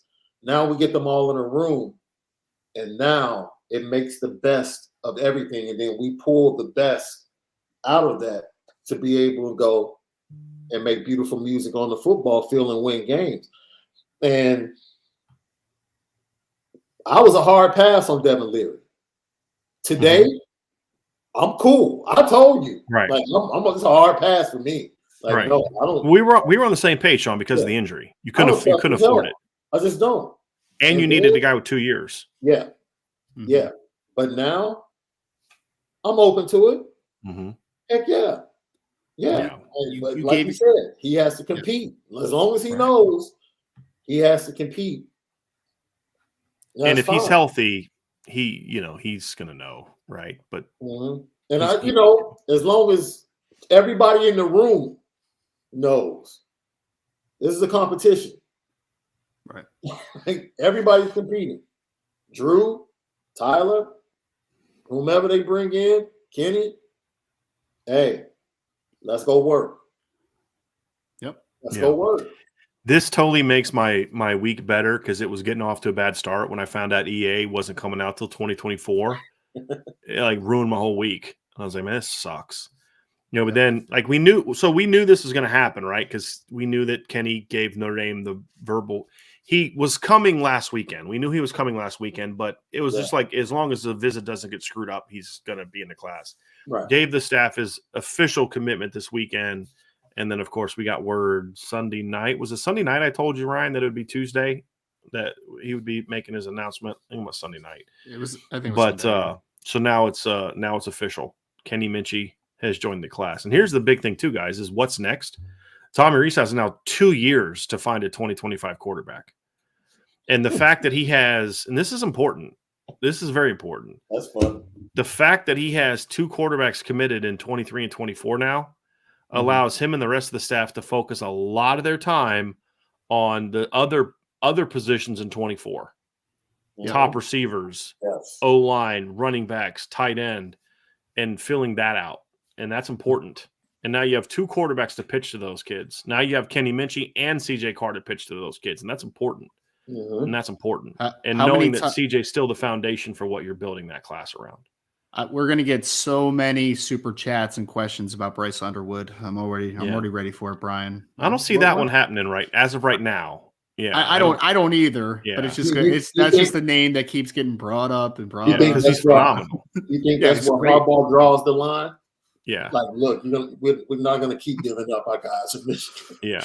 Man. Yeah. I mean, if that's the guy that you put your flag on and say, I'm not letting that guy get out, it's a good choice. It's very good. Yeah. Very good player. Guys, we're going to get to a mailbag in a second because I just a couple more things, but I did think this was a great comment from D-Rock Irish. He says, before the 2023 class was like a sundae without the cherry on top. Now it is complete. We have the cherry now with Minchey. I think it's a great way of looking at it. Like it just was never going to be. You were always going to have just like a, like it's like you have a great Thanksgiving dinner and you're sitting ready to eat it. And I'm saying this, and then you realize, oh shoot, I forgot to cook the rolls. It's just not complete. Like it's really good, but it's just not complete. You know what I mean? Yeah. And now it's like, okay, it's complete. Now you got everything you want and need, right? Yeah. And you're ready to rock and roll. And big time pickup. And guys, one thing that we didn't discuss, we've talked about like where we'd like to see Notre Dame recruit more. And I've said it a lot. I want to see Notre Dame start to have a little bit more success in Tennessee. I think there's a lot of private schools in Tennessee. There's a lot of Catholic schools in Tennessee. Yeah. Now, they've had success in the past. Harrison Smith was from a Catholic school in Tennessee. Pope John II is where Kenny Minchey's from, is also the alma mater of Golden Tate. So they've had some success. You got Prince Colley a couple years ago. You hope that a move like this could be a thing that, allows you to maybe have a little bit of an influence here. They've had some guys from Tennessee. I mean, Dante Vaughn a few years ago, but I'd love to see them get a kid out of that state every year. And I think that getting a kid like Kenny Minchey can also help become more effective and impactful in that state as well. The talent is there, right? Walter Nolan, Caleb Beasley, Kenny Minchey, Edward Spillman. Like, it was tons of talent there. It was a pretty good quarterback class this cycle in Tennessee too. You talk about Brock Glenn, Chris Parson, Kenny Minchey. It was pretty. Yeah, He's the there's some best of talent that there. group, by the way. Yes. No question. Absolutely. No Well, question and about Brock that. Glenn was the guy that Notre Dame looked at when Dante, when that stuff went down with Dante, and they zeroed in on Kenny Minchey. He was one of several guys they looked at. Brock Glenn is the polar opposite of Kenny Minchey. Extremely raw, but very toolsy. Yes. Yes. That's a great point. Exact opposite of that kid.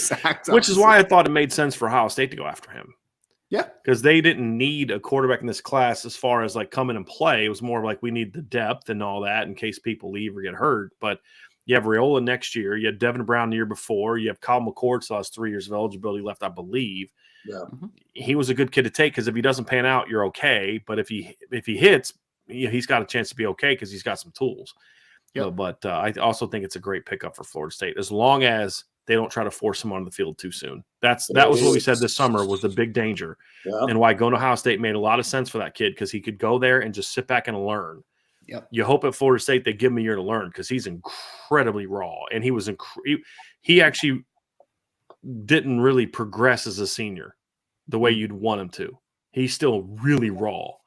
So he's going to need some time to develop. Whereas Kenny Minchey's a kid that maybe he doesn't have the elite arm strength that Brock Glenn has, but in my opinion, he has much better arm talent than Brock Glenn has, and a more natural football player, in my opinion. Where Brock Glenn's a really talented baseball player / turned quarterback.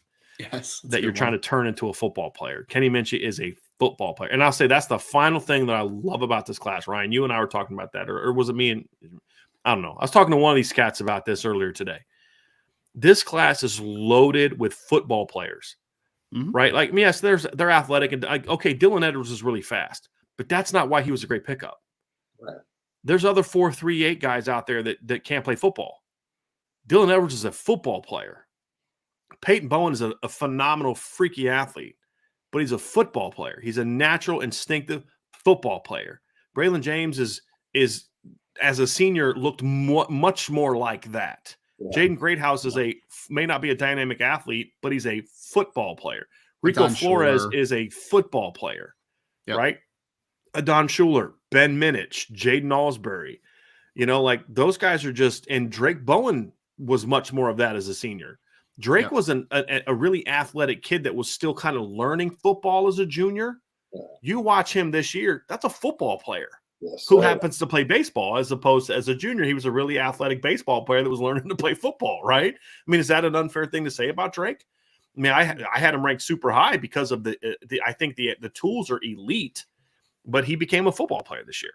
It's too bad he's slow or whatever people say. Did you see On3 drop them down even further? It's hilarious.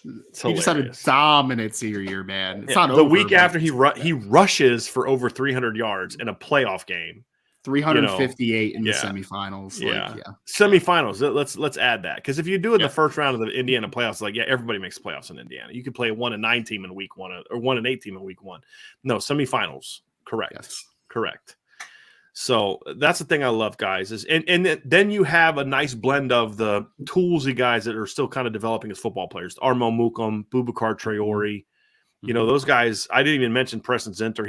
He's another kid that's just a football player, man. It's like I don't what position to play. I don't know. He's a football player. They're in the state championship this weekend as well. So Jeremiah Love's another one. As a junior, Jeremiah Love was a really athletic kid trying to learn how to be a running back. As a senior, especially as he's gotten deeper into senior year, Jeremiah Love's he looks like a running back now. He moves like a running back. He makes cuts like a running back, not just a really athletic kid. And that's what I love about this class as well. But it was always going to be the what if. Mm-hmm. Even if you got a quarterback that was just an okay depth piece, right? It was always going to be the what if. What if you'd have got Dante? Mm-hmm. I think we're going to be looking back on this situation with Kenny and CJ Carr back to back and saying, yeah, Dante's a great player, but I like where we're at. Kind of like what we said about Will Shipley. I think Will Shipley's a heck of a player. Heck of a player. I'm totally fine with how it played out. Totally fine with how it played out. Because I'll take Logan and Audric over just Will Shipley any day of the week. Agree. Any day of the week. And the reality is you weren't going to get Dante and CJ. Wasn't an option. Right? Now you get Dante is wherever he's going to go. But now you have CJ and you have Kenny Minchey. Your quarterback room just got way better. Way better. So that's going to do it for our breakdown of Kenny Minchey. Just to give you all a heads up, we are going to quickly answer some super chats and some questions. We are going to go back live again at 4 today, and we're going to break down some USC a little bit. We're going to do our intro to USC to give everybody a heads up on our schedule. Tomorrow at 1 o'clock, we will do our stacking up video, stacking up Notre Dame and USC. Because Sean Stiers is off the rest of the week, he is traveling with the women's basketball team. We are going to take over the IB Nation Sports Talk show to a degree. So we're going to go live at 4 now to talk USC, and then our next show will start at 7 p.m. tonight Eastern. And we're going to have we're going to just go live when the College Football Playoff Committee starts, and we're just going to talk about the rankings and everything that we see. I think it'll just be the three of us. Sean, you'll be in there, correct, at 7. Mm-hmm. So be the three of us. Tomorrow we'll have our 1 o'clock show, and then our second show at 6 o'clock on Wednesday night will be Keys to Victory over USC, because I want to give the guys Thursday off. I'll cut up some videos and have some stuff out for Thursday, but we're going to have Thursday off, and then Friday we'll be back at 1 o'clock for our prediction show. So that is our schedule for the rest of the week. So we're going to dive into some questions here, but before we do, I'm going to ask all of you to so kindly hit that like button, hit the notification bell, share this podcast. So make sure you're subscribed to the channel and sign up for the message boards at boards.irishbreakdown.com. We've had a lot of people sign up the last couple of weeks, so it's been great. We've had our best month in since in like 7 or 8 months. We've had our best month with the merch store. A lot of people buying stuff for the merch store, so definitely do that. And if you haven't signed up for the message board, sign up for the message board first, then do the merch store, because you'll get a 10% off discount of your entire purchase if you sign up monthly. You sign up annually, you get a 20% off discount to your entire merch store. And of course, if you haven't bought Built Bars yet, get them. And if you have bought them, it's time to restock. There's no doubt about it. So we're gonna pitch all that stuff, and it's all part of what we're doing here at Irish Breakdown Podcast. It's mailbag time, fellas. So let's get right to it. Coach Vic 574 starts us off. Talking about Minchey, can he start next season and save us from the revolving door of slightly above average quarterbacks? Is he a gap closer? Super excited. Love the show. Shout out my guy, Vince. Well, I think one of those answers is kind of obvious, fellas, with what I'm rocking today. For me, at least, I think he's a gap closer. Do you guys also believe that Kenny Minchey is a gap closer quarterback? Sean, your thoughts on that? Do you think he's a gap closer? It was pretty simple for me, and I'm just going to lean on guys like John Garcia and Malik that have seen him in person. And not so much because of what he's shown on film, but just because of the way he carries himself. Like, that's the most important thing. Talk about Stetson Bennett. He carries himself a certain way. Like, the guys are like, that's our quarterback. Like, it doesn't matter what you think on the outside of this program. That's our quarterback. And I think just hearing from John Garcia and Malik talk about how he carries himself amongst other great quarterbacks, that's what I'm honest and transparent. Like, I love his film, but that, for me, is something that I feel like Notre Dame has not had in a long time at the quarterback position. Mm-hmm. Right? Because his physical skills are his physical skills. Like, they translate. We know that. Physical skills translate, but just that extra something that teams had. Like, Bryce Young has it. Stetson Bennett has it. We haven't seen if CJ Stroud has it yet. He has a moment this Saturday. Like, eventually you get to show if you have that magnetism where the entire program says, that's our guy. Right. Like, we follow him. He's going to lead us to the promised land. And for me, that's the most encouraging thing from the things I've heard about him and the way he carries himself. So he's absolutely a gap closer in my mind for things that go beyond just the physical. But Sean, that's so. I mean, you can't be a gap closing quarterback without that. Yeah. I mean, to your point, like there are positions in football, fellas, where you don't have to be a great kid or a great leader or good teammate or even be a really good football IQ guy and still be a star in college. Because I'm just that dude. I'm just that much bigger and stronger and faster than everybody else. Can't be that a quarterback. Nope. Can't. Yeah. You can't. Not if you're going to win. You know, we see it all the time. We'll see guys put up great numbers, but then you're just like, yeah, but nobody likes him. They don't win. He doesn't make money plays. Yeah, the numbers were great, but he doesn't win. Yeah. And that's key. That's what makes quarterback evaluations such an interesting thing, right? Because it's a lot of the unteachables that people can't really quantify sometimes. The ability to be a leader, the ability to go through progressions, the ability to see what they are in the locker room and to be that teammate, and all those things really matter. To Sean's point, I mean, I'm basing it mostly on film because I haven't gotten a chance to really talk deeply with Kenny. But I know Sean obviously has talked to a couple people that have. And I'll say this, based upon just the simple takeaways from the senior film, I 100% think he's a gap closer. I mean, Brian, you ranked him in the 80s as far as in a preseason evaluation, right? And by that point in time, Notre Dame was out. Exactly. I mean, Notre Dame, he had told Notre Dame he's staying with Pitt when I put that ranking out. It had nothing to do with Notre Dame recruiting him. Exactly. What I mean?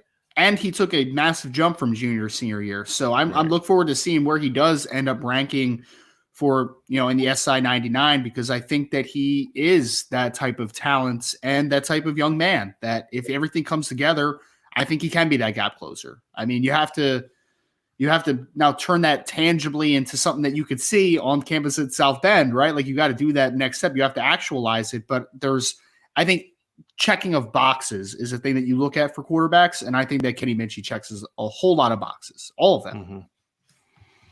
Agree. Next question from Joel Easton. Thank you, Joel, for the mailbag. Oh, happy day. 1, who was lead on Minchey's recruitment? That would be Tommy Rees. 2, if Rees was lead, does landing Minchey and Carr back-to-back mean he's 100% staying with Notre Dame for several more years?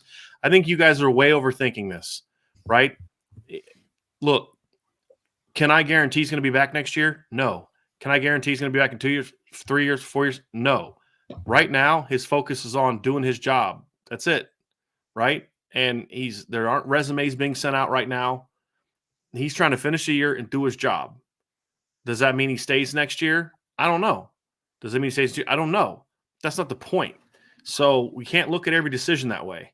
Right? You just can't. I mean, the night before Mike Elko agreed to take the Texas A&M job, I know for a fact he was on the phone recruiting for Notre Dame until the moment he finally got offered the job and accepted, even though he knew he was leaning that way because he had a job to do. Yep. I mean, that's what you do. So I don't know how long Tom Rees is going to be here. Nobody does. But as long as he's here, he needs to do his job at a high level. And he did that last week against BC. And he did that with Kenny Minchey. And that's where we're at. Now he's got to keep doing it, right? And that's going to be the key. But we're just not going to spend our time. I've said it on the message board. We're not going to spend all this time talking about Tommy Rees and whether he will or won't come back. If he leaves, then we'll discuss it. And we'll talk about potential replacements like we will with every coach who eventually leaves for better opportunities or promotions and things like that. We didn't talk about Clark Lee leaving until he left. And then we'll talk about it because it's not helpful. And there's really not a lot of, we're just not going to, and Joel, I'm cool with, I'm just in a shot at you. It's just, we're just not going to do that. But yes, he was the lead on that recruitment. So, and that's all it means is he's doing his job. That's what it means. Yep. And doing in this instance, doing it incredibly well, in my opinion. Yes. Yep. We have a super chat down here from Jojo Pineda. Jojo says, I'm so excited for the news. I kept up on the boards and sent dancing gifts. Awesome news, guys. And the prior dancing gift, I thought it was for Kenny. Awesome news, fellas. Enjoy and happy Thanksgiving. Just so we're clear for everyone on the message board, the gifts that we put up today were not related to Kenny Minchey. Nope. Thank you for the super chat, Jojo. That was a week ago. That's right. Ago. That's right. Yeah.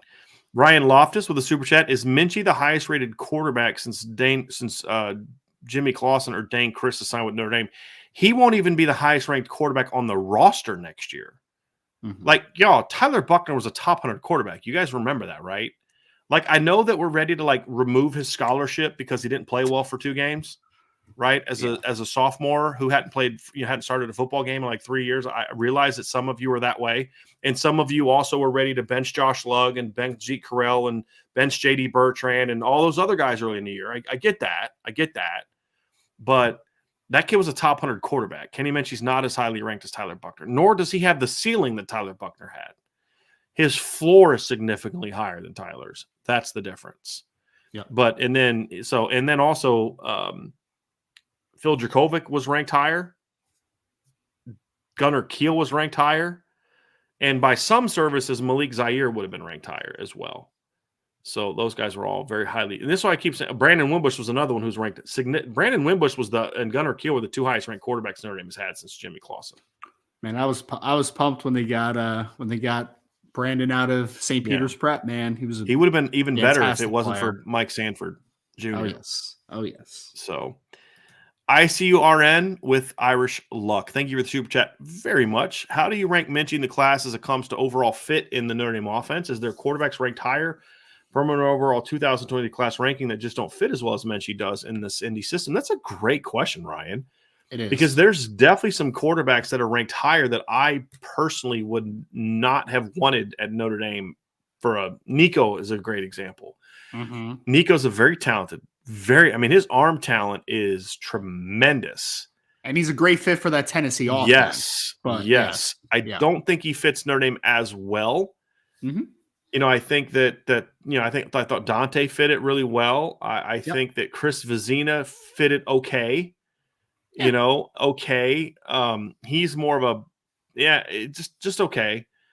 I'm trying to think of some other guys. Malachi Nelson would have fit it relatively well, but I still view him as more of an air raid kind of guy to me. Yes. Yep. He's another good fit with Lincoln Riley. He's going to be a good player in that system. Yeah. Agree. So, just kind of thinking through some of the other quarterbacks in the class. Eli Holstein wanted no part of that action, right? Like, he's not a top 100 guy for me. Jackson Arnold's not my top 100. He's not. Mm-hmm. Mm-hmm. And so, there's other guys that I think that he's a much better fit for. But he is in my top 5 for sure of kids who fit Notre Dame system. I think Arch Manning would have fit Notre Dame system as well. Austin Novosad would have fit the system pretty well. To a degree, eventually. I don't think his arm is strong enough yet to fit that yet. I think he needed physical development. Mm-hmm. Kenny, I've had an argument, and I think you could make a case that if Austin Novosad reaches his full potential, there's a chance he could be better than Kenny Minchey. A chance. Because he's got a frame that you can really build on, where Kenny's kind of already sturdy in that way. There's a lot more room for growth, but there's no debating the floor. Kenny Minchey has a much higher floor than Austin Novosad. There's no doubt about that. Agree completely on that. Next super chat from Brandon K. Thanksgiving bonus. Thank you, Brandon, very much. Thank you guys for having integrity in an industry that's rapidly losing it. So glad we got a quarterback. Let's go get the natty. I like everything you just said right there. Yes, sir. Everything you just said. So I appreciate you, Brandon. Irish Mills 540 is Kenny Minchey greater than Drew Pine, Tyler Buckner, and Steven Jelly? And do you see him playing in 2023? I hope he doesn't have to play in 23 because I never want a freshman quarterback to have to play. Right. I think he can if they need him to. Coming out of high school, I would not have graded him higher than Tyler Buckner. Mm-hmm. Nope.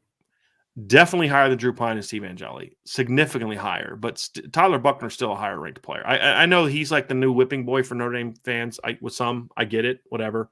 But Tyler Buckner was a big time high school football player and college prospect. And I don't know if Tyler Buckner is ever going to reach his ceiling. I don't know what the Notre Dame career is going to be, but can we just give a kid a chance, man? Right. I mean, Brian, even Tariq Bracy was another guy that people were ready to throw out of the building. Why are they bringing him back? I heard this how many times? Why are they bringing him back this year? Why are they bringing Tariq Bracy back? And you already said another one earlier. I mean, you said Josh Luggs, you said Zeke Correll. JD Bertrand has quietly been excellent like the last 3 to 4 games. And he, after the first couple games, and me partly too. I didn't want to throw him out, but like. Well, you can criticize a guy's play and say Tyler Buckner played awful against Marshall. Awful. Yep. But that doesn't mean he would have always played awful for the rest of his career. Exactly. At Notre Dame. Yep. I think some of that stuff is just, You mean people don't peak when they're sophomores in college? Who would have thought? Their second game of their second starts of their career. Well, some guys peak in the second start of their careers because there's no, I mean, so we've seen it, but it's just, I don't believe that'd be the case with Tyler Buckner. But I don't know why it is. I don't know why some guys will just like it didn't matter what Ian Book did, how bad he played. There are people just would defend him. A lot of people just defend him no matter what. And then there's some other guys like Jimmy Clausen. There's some Notre Dame fans will just never appreciate that Jimmy Clausen was elite in 2009. It was pretty darn good in 2008 as well. And if you take Jimmy Clausen off that 08 team, they're 3-9 again. Facts, you know? So, but, you know, just for some people, you'll just never convince them of that. Oh, look at the record. Okay, he played on a crap team. Jimmy was surgical his last year. He was how many winning seasons did Pat Mahomes have at Texas Tech? I don't think he had any. Nah, I think his best year was 5-7, if I remember correctly. He's a darn good pro quarterback, I can tell you that. But the point is, a quarterback's record. This is why win-loss record is kind of misused a lot. Well, this guy has a win. This is his record as a starter. Like, he's the reason for that. You know what I mean? Like, It's like, okay. Well, Tyler Buckner's 0-2 as a starter. Well, Drew Pine wouldn't have been any better behind that offensive line. You know what I mean? Like, whatever. Anyway, we're regressing here in this conversation. John Rich. John, we haven't seen you in a while, man. I hope you're doing better. I know you had some things going on. We're glad to see you again, buddy. On the Monopoly board of quarterback recruiting, Notre Dame just went from Marvin Gardens and Atlantic Avenue to Boardwalk and Park Place. That is a phenomenal reference. I love it. Yeah. Because again, it's like Marvin Gardens and Atlantic Avenue. That's the red and the green, right? Or, that's the yellow. I mean, that's the yellow. That's a good area. I'm just and trying now to figure out you've now shopped around to Boardwalk and Park Place. That's a great reference, John. That is a phenomenal reference. Phenomenal reference. Now it's time to start building hotels and homes on that property. Like, if you're going to be gone for a while from the chat and not this is how you come back correct, everybody. Right? That's how you come correct, John. Glad to see you back with us, buddy. Yeah. Michael, with I think it's a Euro, correct? Just heard the good news. Finally, various quarterback talent on the roster. Greetings from Germany to Notre Dame fans around the world. Thank you, Michael. And I don't know if you're serving in the military over in Germany, or if you're a native of Germany, but I don't know if you guys know this. We had a German exchange student from West Germany when I was a kid.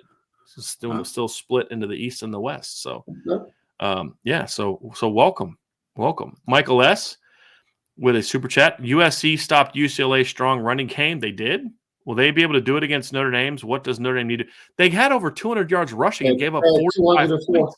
Yes, they had over 200 yards. I actually put it in the chat when he said it. Like, they had 204 yards rushing, and they abandoned the run. And they scored 45 points. Like, USC didn't stop a dang thing against UCLA. Not on the ground. Okay. Okay, then. All right. Michael S. also had a super chat. How different, better is Minchey than Buckner? We've already addressed the better thing, better, worse thing. Very different. Ryan, that's where the conversation needs to be had. Yeah, I mean, I feel like Minchey is a little more advanced from a progression perspective, from an anticipation perspective. Arm-wise, I think they're pretty similar as far as arm strength goes. Tyler may be a little bit stronger, but obviously Tyler is just a tier-up athlete, right? Like, Tyler Buckner is the type of athlete that he can play another position in college. If Tyler's on the exactly, yeah. His playmaking ability is the separator in that conversation. But I do think Kenny is more advanced from a mental processing perspective. And that's mostly because, he's played more football, right? Like, he's played a lot more football than Tyler has at a similar age. So there's just some missed time on Tyler's part, but physically they're just not very comparable. There are a lot of similarities if you just take away the running part. I actually think there are a lot of similarities between Kenny and what Tyler was in high school before he changed his throwing motion. Like, I think there's a lot because Kenny can play off script. He can scramble around the way Tyler did a little bit in the pocket. Tyler was able to do Tyler was more like CJ Carr in the pocket though. Like, he would scramble, spin around, do all that kind of stuff. I actually think Tyler threw a great deep ball in high school. Mm-hmm. And that kind of went away with the throwing motion changes. And that's the thing too, is he's still got to get back to finding that sweet spot where Kenny Minchey is a very comfortable passer. Tyler just never, for whatever reason, must not felt comfortable throwing the ball in high school because he changed it. Yeah. And it got funky. I think Kenny, the biggest, so Tyler showed great anticipation. He could read a defense. The biggest difference for me between Kenny and Tyler, and the thing that you could argue is why Tyler's floor is higher as a why Kenny's floor is higher as a quarterback than Tyler's. Tyler's ceiling is higher Tyler has a tremendous ceiling. But the reason why I believe that Kenny has a much higher floor than Tyler had at the same age, not just experience, Ryan, but Kenny's ball placement and accuracy as a passer on all 3 levels is outstanding. Tyler had great ball placement down the field. He wasn't quite as good middle to short.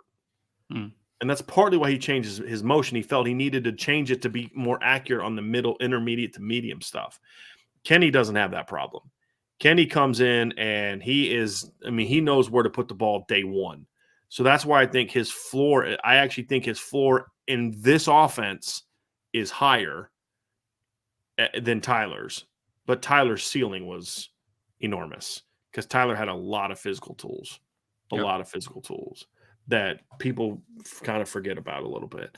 And Michael said he is a native German. So thank you, my friend. We welcome you. A Notre Dame fan for 34 years. So we appreciate you. We love it. So we got now we got somebody from Spain. We now have somebody from Germany who's a part of it. So we love it. Absolutely love it. Got another super chat down here from let's see here. We got from Hugh Murtha. Hugh, thank you very much. Hugh says, was the red zone attempt to Styles in the first quarter a route issue or ball placement? It was a glove issue, Hugh. And so the route was fine. He was running a corner route behind. So they're running like a levels, right? So you had a little quick out cut there by the underneath guy. And then Styles was banging a corner route behind it. And so what happened on the throw is Tyler, you saw, if you go back and watch it, Drew cups the ball like this because he didn't feel comfortable gripping it with the glove for whatever reason. And to me, it looked like he didn't do that to throw before. He missed on the throw to Salerno. It looked to me almost like as he was holding it, he didn't feel like he had the grip on it.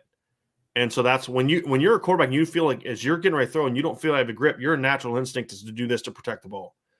And that's what he did and missed. So it was a ball placement issue. It was not a route issue. Lorenzo ran the right route. It just was a bad ball. That ball needed to be back in the back corner of the end zone is where it needed to go. He needed to throw it sooner and accurately. Lorenzo got open, I thought. The ball comes out right away, and he throws it to that back pylon. I think it's a touchdown, in my opinion. So that wasn't on Lorenzo. That was on Drew. All right, next question we got up here. Let's go back to the top. Irish Chi-Town, I wanted to ask this, but then, Sean, you stepped out, and I wanted to make sure you had a chance to answer this one because these are always fun and hard for me. I'm not good with comps all the time. But Irish Chi-Town said, Brian, Ryan, and Sean, what quarterback does Kenny Minchey remind you of? Sean, I think you kind of hinted to it a little bit in some ways during the film breakdown.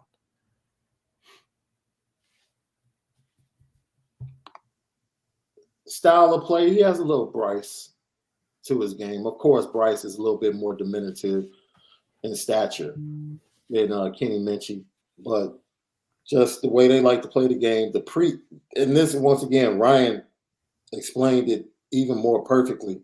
Just the nexus between pre-snap to post-snap, they both have that. Like when you watch them play, and they can let it develop. And I saw someone in the chat ask a question. I don't know if you actually were going to bring it up. They said, how is he when facing adversity? And it's like, you don't know until you know. Like, right. All you can guess is, you know what type of young man he is, and you try to, extrapolate from that they fare well in those situations. But I will say in watching this film, the pocket, when it gets busy and frenzied, he is still the same. And that is like one of the best things I fell in love with Bryce Young.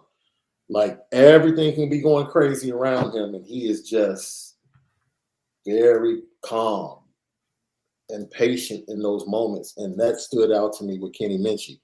Like even when people are at his feet, he's just, let me just step to the side a little bit. Let me just do this because all I have to do is give myself room because I already know where I want to go with the ball. And, right. So that for me, that's who he reminds me of as far as style of play. Like body type, I don't really have anybody. Very different style of play. Yeah, I would go with Bryce. I have a comp, and it's a weird one. You guys are going to be like, huh? All right. He reminds me of Tony Romo as a football player. Reminds me of Tony Romo. Body type as well. Tony Romo was about 6'2". He ended up being about 215 pounds, physically well put together, solid lower half. He could do some things off script that kind of took you off guard a little bit at times, right? Like Tony wanted to get the ball out quick. He wanted to get it out accurately. But then there were some plays where you're like, oh, he's got a little more outside of structure than you originally anticipated. He had a little bit of a gunslinger to him at points. So a little bit of a weird comp for everyone, but there's some Tony Romo vibes to how Kenny Minchey plays the game, I think. Like Tony Romo. Okay. Yeah, man.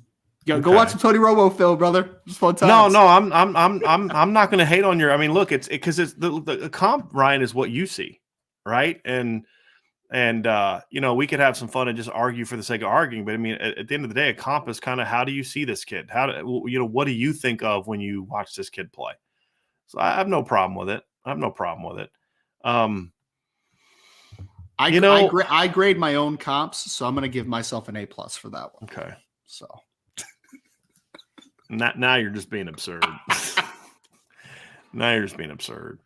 All right. So next question we got here from Cooper Bowen. What does this mean for next season, especially with Buckner coming back at the quarterback position? I don't think that landing Kenny Minchey necessarily has an immediate impact on 2023 outside of what we talked about earlier with the transfer situation. I think it adds more depth, more certainty, more options at the position where and then we have this question from Irish Hightown along with it. Brian, could you see Kenny Minchey start as a true freshman? I would imagine not, unless there's an injury situation. I think that the quarterback room is going to look a little different than it does now next year. And assuming Tyler Buckner comes back, I think Tyler is going to battle with whoever the portal guy is. And assuming they get one that they like. Now, there's going to be a lot of schools looking for transfer quarterbacks. So it's not a given that the guys that we're talking about, the Devin Learys and the Tyler Van Dykes and the Brennan Armstrongs, everybody's talking about, that they're necessarily going to want to come to Notre Dame for that reason. And I honestly, guys, especially when it comes to the grad transfers like Leary and like Brennan Armstrong, they get one more shot at this. I'm okay with them going somewhere where they know they're going to play and not having to compete. I'm okay with that. And I don't think that means anything about their lack of competitiveness or whatever. I don't think it means that at all. It just means I've got a business decision to make and I got to go somewhere that I know I'm going to play. I think that's the big thing.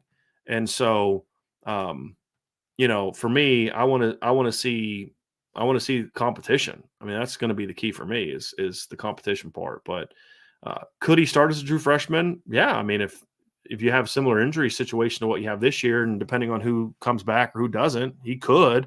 I don't think they're necessarily recruiting him, Sean, though, to come in and start as a freshman. I don't think that's necessarily the plan. But could he handle it if he needed to? Yeah, I think he could. Sean?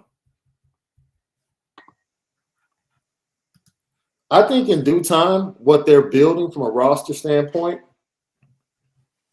at some point, Notre Dame will be able to have a true freshman come in and play. It won't be ideal, but they'll have enough talent, so whereas they can make it more feasible for that true freshman to be successful, right? It wasn't so much that Trevor Lawrence, who was at that time a phenomenal quarterback, Trevor Lawrence had a lot around him, my man.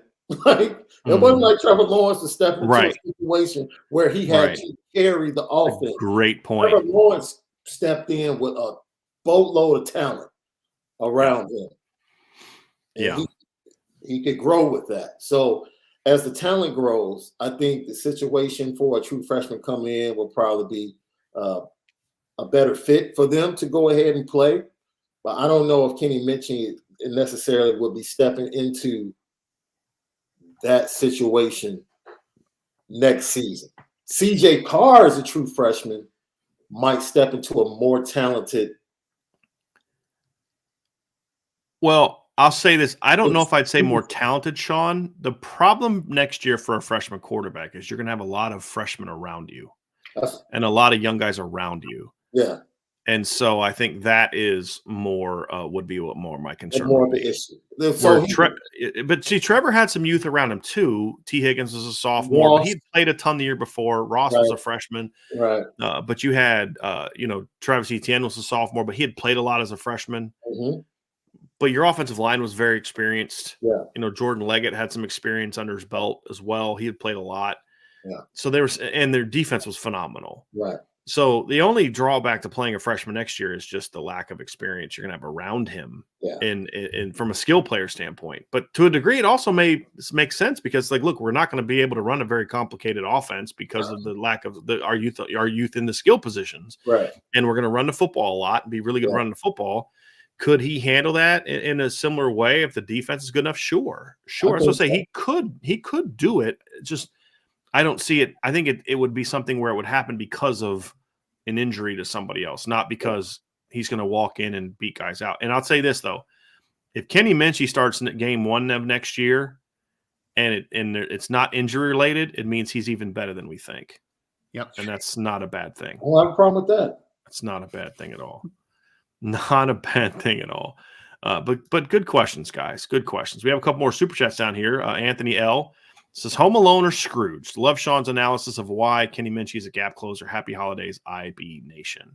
So, Home Alone or Scrooge, guys? Do you know what Scrooged is? Do you guys know what movie Scrooged is with Bill Murray, Ryan? You remember that?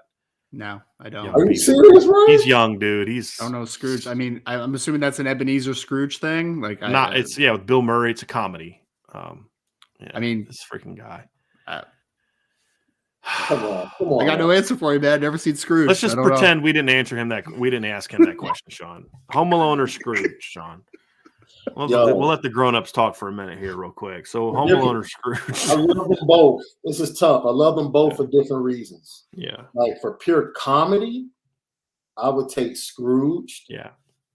But Home Alone is just that holiday. It's more entertaining. Yeah, you just watch it and you can enjoy it with the family. And yeah. So you have some drama, you have some comedy, you have some action. Yeah. Scrooge is just funny. Scrooge came out three years before I was born. So Blazing Saddles came out before I was born. I've still seen it. Are you restricted from seeing stuff that's before you and before your time? Pretty sure Rocky came out before I was born. I've still seen it. Sean, greatness started in 1991. Let's move on from that. I'm just kidding. All wow. Right. I don't think his head's going to fit in the screen anymore. Michael S. says, I do have a big head. We're moving. No, we're not talking literal. Did initial O-line play have an effect on Tyler Buckner's start? What if the O-line was then as now? Yeah, big time, Michael. That's a great question. Yes, big time. And, when was the last time we saw Drew Pine drop back to throw and just get hit in the face? I think once against Navy, but that was he didn't throw hot off of it. That happened 4 or 5 times against Ohio State and 4 or 5 times against Marshall, where he was going to top of his drop and dudes were just hitting him in the face. And so, yeah, it definitely affected him. That doesn't excuse some of the misses he had, right? That doesn't excuse the miss on the post to Buckner or to Styles or the misread on the go route in the fourth quarter or the pick 6 he threw. It doesn't excuse any of those things, but it certainly had an impact on the way that he played the game. And how would he have played now if you had the running game and the protection that this offensive line has given Drew Pine? We'd be having a different conversation with some people about what kind of player Tyler Buckner is. That's what I think. Sean, what do you think? Oh, it's an emphatic. Yes, it mattered. Yes, it made a difference. Yes, it had an impact and affected him. I think for some reason, there was a difference between what people saw in this quarterback battle in camp. Obviously, Irish Breakdown reported that, look, Tyler Buckner won the competition. It wasn't close. And it wasn't close. It wasn't. And this is my point. If you watch Drew Pine play, you understand why Tyler Buckner started. I don't care what his record is as a starter. Watch him play quarterback, and you'll see. I don't care how bad Tyler Buckner looked at quarterback. Just watch Drew Pine play and watch the limitations, and you understand why Tyler Buckner won the quarterback battle. But in doing so, I think they were unfair and put way too much on Tyler's shoulders. They should have given the same game plan that they gave to Drew to Tyler, especially at the beginning of the season. If you want to let him fly week 5, 6, 5th, 6th game, after he's had time to get his feet wet as a first-time starter, then fine.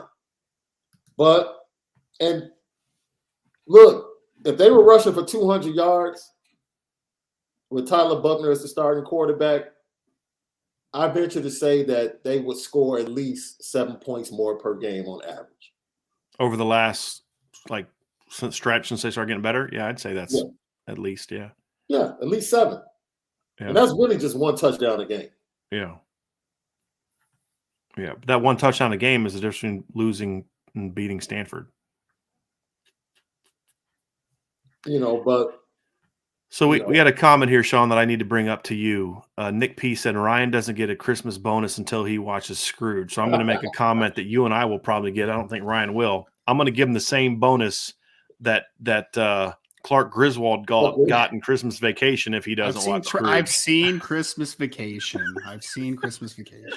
Oh man! I also see the comments. Yes, I am a big Star Wars guy. I've seen all the Star Wars. Yes, I was being a jerk. All right, I have seen things before I was born. He doesn't like Bill Murray. He doesn't like Bill Murray. What's funny is my friends used to bust on my dad because they said he looked like Bill Murray. So I had friends that said my dad looked like Chevy Chase. He's got like a little clef here. I've had my friends like, dude, if you did this to your dad, I'd think he was Chevy Chase. That's funny. So yeah, I can see that with your pops a little bit, Ryan. A little bit, right? A little bit, right? Yeah, I can see that a little bit. Like the Space Jam version of Bill Murray. Yeah, like that. Yeah, I can see that. I can see that. My guy CW Pura with the super chat. Thank you so much. Brian, Ryan, and Sean deserve deuces for all they do to promote Notre Dame and steer the recruits with their great insight.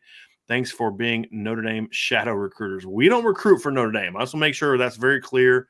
These guys know that is not tolerated, but I do think that what we try to do is let people know the potential that Notre Dame has as a program. But we're not doing it for recruiting. We're doing it because it's what we believe, and whoever listens to it.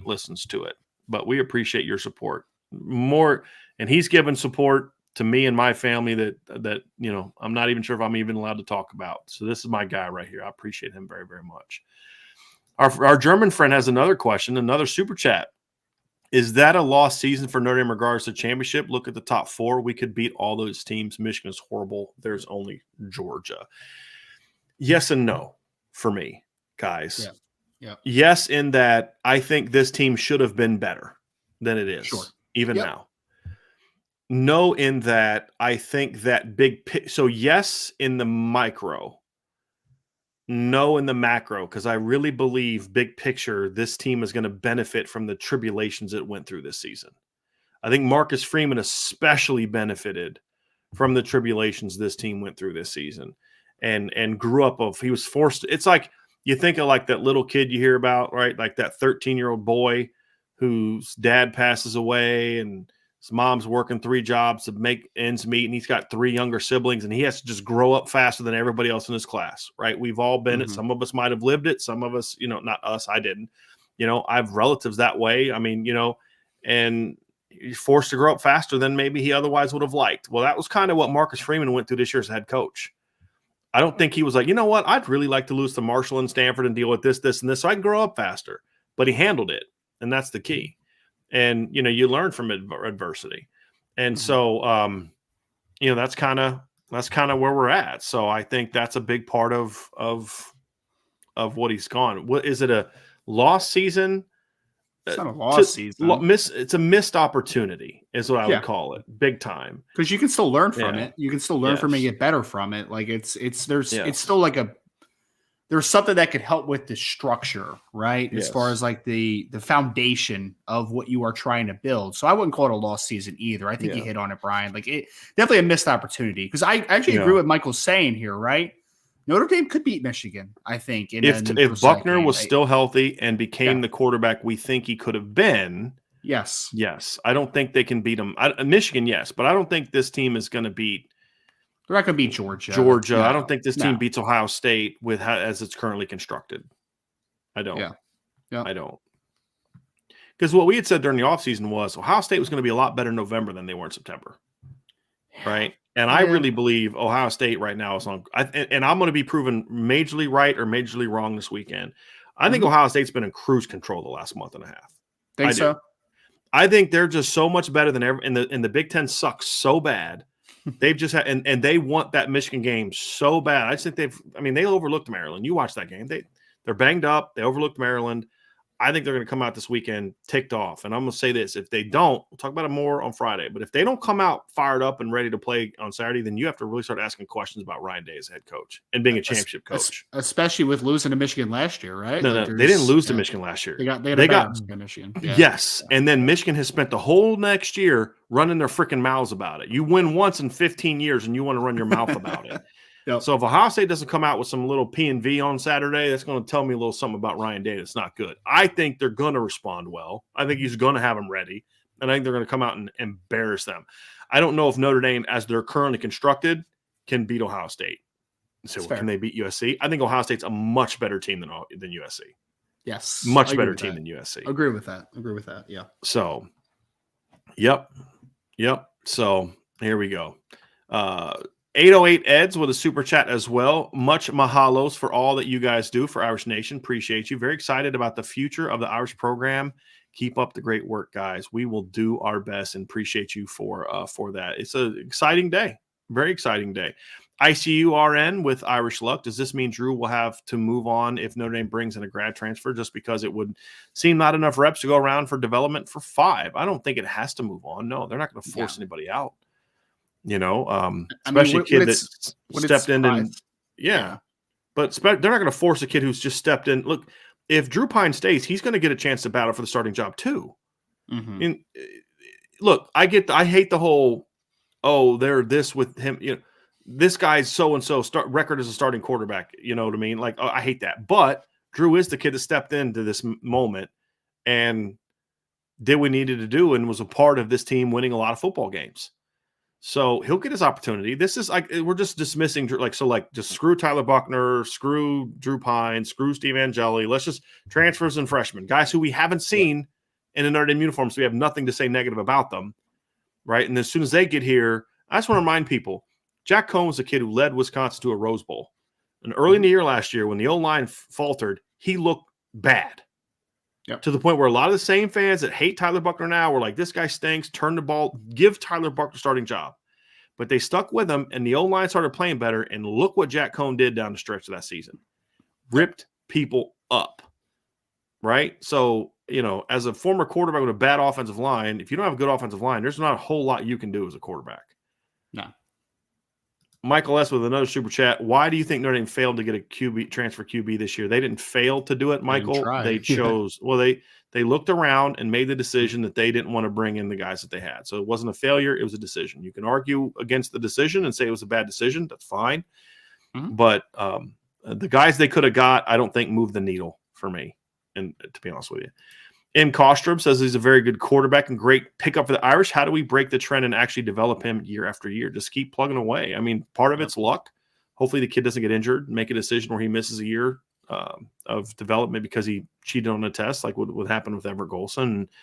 You hope he doesn't have an injury like Malik Zaire had or Tyler Buckner had, or, there's a lot of things that go into it. You hope he doesn't have bad quarterback coaching, which he won't he doesn't have Mike Sanford to deal with to ruin him. Right. And so we're going to have some interesting conversations this offseason about quarterback development in Notre Dame, because I have a different opinion than a lot of people do about the job Tom Reese has done in some areas that mean a lot for Kenny Minchey. And I'll just leave this here. Tommy Reese has not always developed certain types of quarterbacks well, but he has developed other types of quarterbacks well. And I point to Ian Book and the growth of Jack Cohn last year as examples of that. And that are guys that play a certain style of football, meaning he wants guys that can sit in the pocket and pick you apart. Now, some of the things with Drew Pine, I don't really view as a thing I'm going to knock Tommy Reese for, because it's like, dude, if your guy can't hit that, I've seen quarterbacks Tommy Reese has coached hit those throws. You know what I mean? But Tyler Buckner, it's not a guy that Tommy Reese is going to necessarily have a great success with, because it's just not really who they are. Phil Dracovic, same thing. Street baller. He wants a structured guy. Like it or not, agree with it or not, that's just the reality of it. Guys like this, he's done really well with, in my opinion. And so we'll see if that can continue. Jonathan Gabrick says, on average, how many scholarship quarterbacks do you have in the room at the same time, Ryan? I'm more of I want one per year. So 4 is the number for me. Yeah, I agree. I mean, right now you're looking at if Drew and Tyler are assumed to be back, which as of right now they are, right? And you have Steve Angeli in the room. You'll have Kenny Minchey coming in. So that's going to take the number to 4 right there. And then you have Ron Powlus III also in the room, right? So you're going to have 5 quarterbacks. I know, but in theory, practicality. Yep. I want to push back on this comment a little bit. Jack Cohn came to Notre Dame with outside development. To a degree, that's true, Michael, but that's all. To another degree, it's not true. Because Jack Cohn came to Notre Dame as a guy that had played in a pro-style, under-center, play-action pass system. He had to learn a brand-new system with brand-new footwork, brand-new reads. All that stuff was different. Yep. And Coach Reese got, now, is it easier to get a fifth-year senior to adapt to those things? Absolutely. But he had to teach all that and coach all that, and he did. Yep. So I just want to make sure we're clear on that. And then Michael also had another comment here that I wanted to bring up real quick. He says, where's the recruiting tap into Canada? Chase Claypool, haven't heard Freeman going into Canada. Has it been brought to his attention for recruits? They have 2 Canadian kids in this class. Yep. They just happen to spend their last couple of years in America to play at a high school in America. Yep. Devin Houston and Armel Mookum are both Canadians. Correct. Native Canadians. I think Armel's family still lives in Canada. Correct. I believe he's down in Virginia by himself. So right. Armel's because Woodbury Forest is a boarding school. It can be. It's a school you go to and you live on campus. Armel was literally playing hockey in Canada 2 years ago. Yeah. So I believe Devin Houston's family has moved to the States. I believe you're right on that one. Yep. But he was in Canada for most of his life, I believe. Yes, he was. So they do have 2 Canadians in this current class. Yep. And you're seeing more and more of these Canadian kids that want to play football in Canada are starting to do more and more of that. It's coming down to schools in the States. It's been really cool to see because you have seen you think about like Benjamin St. Juste that played at Minnesota. You think about Neville Gallimore that played at Oklahoma. Notre Dame just played Matthew Bergeron for Syracuse. That was a Canadian kid too as well. So there is a pipeline that is getting formed. Claypool, right? Of course, yeah. Who Ryan didn't mention because it had already been mentioned. I'm just finishing it off. Patrick Tolan with a super chat. Continue to hope for a grad transfer for a patchwork quarterback. Doesn't seem like it makes a lot of sense. Prime example is Colts and their patchwork quarterback. I kind of feel like I'm not reading this correctly or grasping this correctly. He's saying that the grad transfer is just he's saying in this sense that it's a one and done and it's just patchwork and it's not like a long-term fix. Kind of like what the Colts have done. Yeah. With Phillip Rivers and Carson Wentz and now Matt Ryan. Well, it worked out pretty well for some teams. Yep. I mean, it worked out really well for Oklahoma a couple years ago when Kyler Murray left and they were stuck without a quarterback and they went back to the college football playoff the next year. Yep. You could and didn't have to immediately turn to Spencer Rattler. I don't want to point to Joe Burrow because I think he's kind of a bit of an anomaly. But the reality is you have to look at it from a standpoint of where is your roster at? And the reality is right now the roster is such because of quarterback recruiting issues in other years, but also development or injury issues. And, look, Tyler Buckner's development got stunted before he came to Notre Dame. And of course, I thought they did a nice job getting him ready to play last year. And then, of course, this year he gets hurt in the second game. We don't know how he was developed or not. We don't know. So I think in today's era, you always have to be willing to use that portal to do patchwork. It's okay. And comparing it to the NFL is a different deal because they're not getting some 47-year-old quarterback that's past his prime to come in and play like the Colts did. And I know that Matt Ryan's not 47, but you get the point that I'm making. Like they went and got a guy that's past his prime. Yeah. Any grad transfer getting now is not going to be past his prime. He's going to be 23 years in old. his prime. Right. So Patrick, I understand the sentiment, and what I don't want to do is get into a situation where this is what you're doing every year.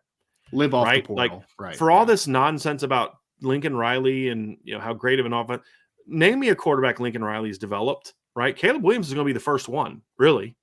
I mean, Baker Mayfield had already started games when he came to Oklahoma. Kyler Murray had already started college games when he came to Oklahoma. Jalen Hurts had already started games when he came to Oklahoma, right? Caleb Williams is the first guy he's developed. Now, he's done a pretty good job with that, right? But, like, a lot of that was, like, quarterback development. Really? And Spencer Rattler went like this, too, yes. to your point. Yes, so, exactly. Yeah. That was his first attempt at developing a quarterback, and it didn't go well. Yep. It didn't go well.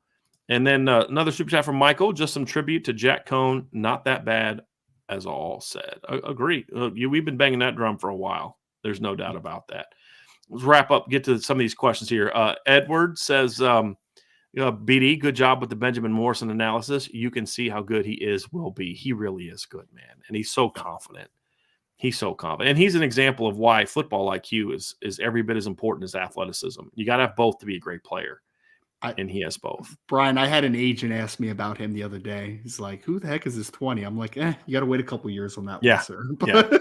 Cool your jets, man. Cool your jets. Yeah, true freshman. Arrow 5.20. Notre Dame will now have 5 scholarship quarterbacks on the roster next season. I understand the hope is to get a transfer QB, but is 6 too many on the roster? They won't have 6 quarterbacks on the roster next year. They're not going to have 6 quarterbacks on the roster. But if is 6 too many? No, for a year. Right. Because the reality is they're going to lose 2 for sure. If Drew Pine comes back next year, he won't come back for a 5th year. Mm-hmm. You know what I mean? And whoever they bring in there's a chance that whoever they bring in as a transfer may not be back. And if he is back, that means somebody else will leave. And so, I don't see that one happening. Ryan Loftus, so if Minchey becomes that dude, we might not see CJ Carr play. He's kind of joking, laughing, but in all seriousness, the reality is but that's what you want to have. A kid comes in, he starts for 2 years, he dominates. The next kid comes in, starts for 2 years, dominates, goes pro. The next 2 kid comes in, starts for 2 years, dominates. I mean, it's kind of where you're at, you know? I mean, Oklahoma only got to see Kyler Murray for a year as a starting quarterback. Worked out pretty good. Good. Sure did. John Zabrowski says, asks, which 2023 freshman should return kicks? Dylan Edwards? It may be easier to find who should not return kicks. John in this class. I think we also need to differentiate between kicks and punts. So kicks, we'll just take his question as kicks, kick returns. I mean, to me, there's 2 kids that off the top of my head just scream kick returners. Mm-hmm. And the first one is not Dylan Edwards to me. My concern with Dylan Edwards as a kick returner is size. And kick returns tend to take a little bit bigger punishment. Yeah.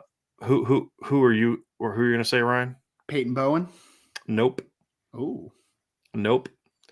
The fastest kid in the class, Micah Bell. That's another kid who I think might have a shot to do it too. So I think Peyton Bowen's in the conversation. I think Dylan Edwards is in the conversation. I think Micah Bell's in the conversation. And it would not shock me if Jeremiah Love is in the conversation. You know who else is a really good kick returner that probably will never return a kick in Notre Dame? Well, I shouldn't say never, but maybe not. Is Braylon James is a really good kick returner. He's just so long, I wouldn't want to get his knees taken out. But yeah, he's had 3 or 4 kick returns for touchdowns in his career.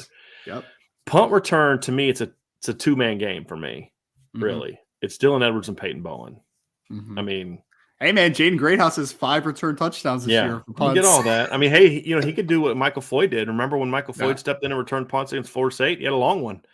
But yeah, I wouldn't discount Jaden Greathouse either. I mean, that's the thing, is this team is adding some legit special teams impact ability to this roster. You know who else I almost forgot is a really good kick returner as well is Christian Gray. Yes, he is. Really good kick returner. Yes, he is. Yeah.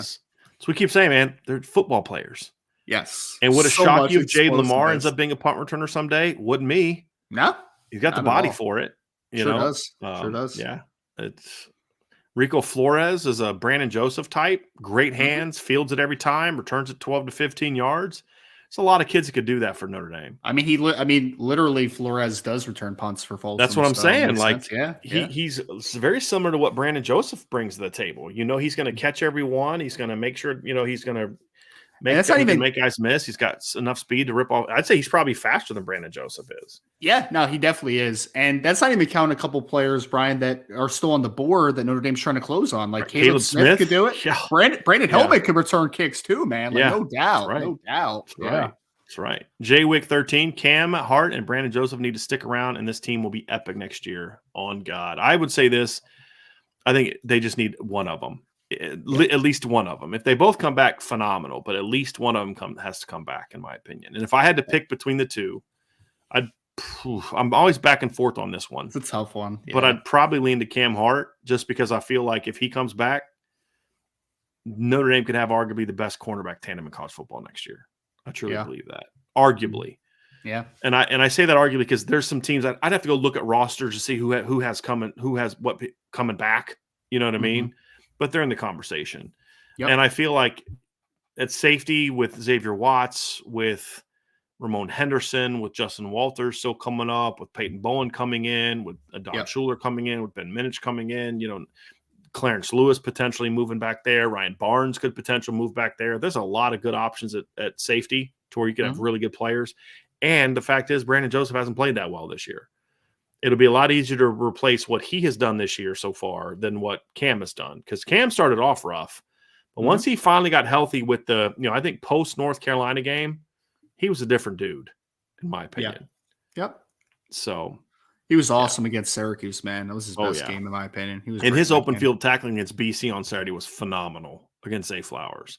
And they weren't throwing at him. When was the last time you remember a team throwing at Cam Hart down the field? It's been a while. You'd think they'd have learned their lesson against Clemson, but apparently not. I think USC might learn their lesson. Who knows? But they may say, hey, we got dudes. We can still throw at them.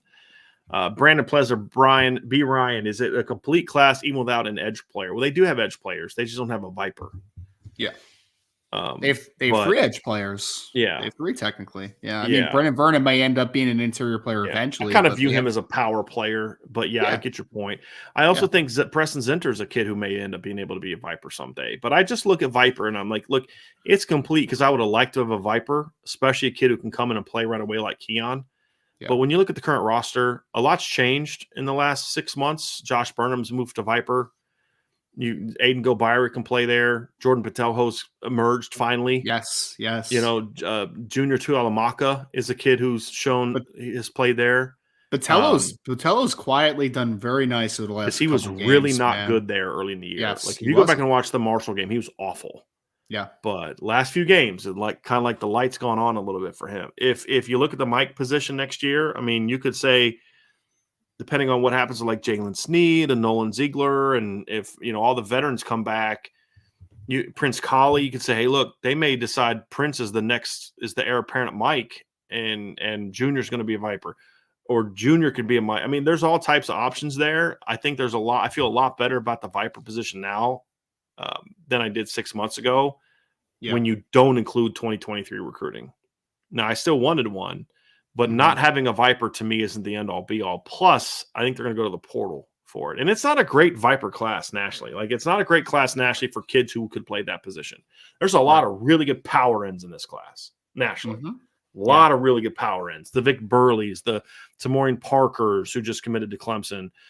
They're putting a nice D-line class together, by the way, down at Clemson.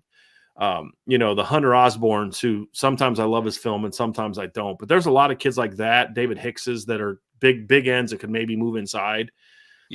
Jason Moore's. There's not a lot of pure edge rushers. There's like Keon, Damon Wilson, the kid from Utah.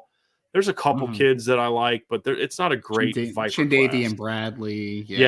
And some of those guys are real raw. There's another kid that I like. Caleb Herring's kind of that's him, right? They took a swing at those guys and it just didn't work out, So I don't want to take a guy just to take a guy. And would I have liked one, Brandon? Yeah, I would have liked one for sure. But do I consider it a hole in the class? Not to where it's going to affect the overall grade. It'll affect the D-line grade when we do our position grades, but it won't affect the overall defensive or team grade.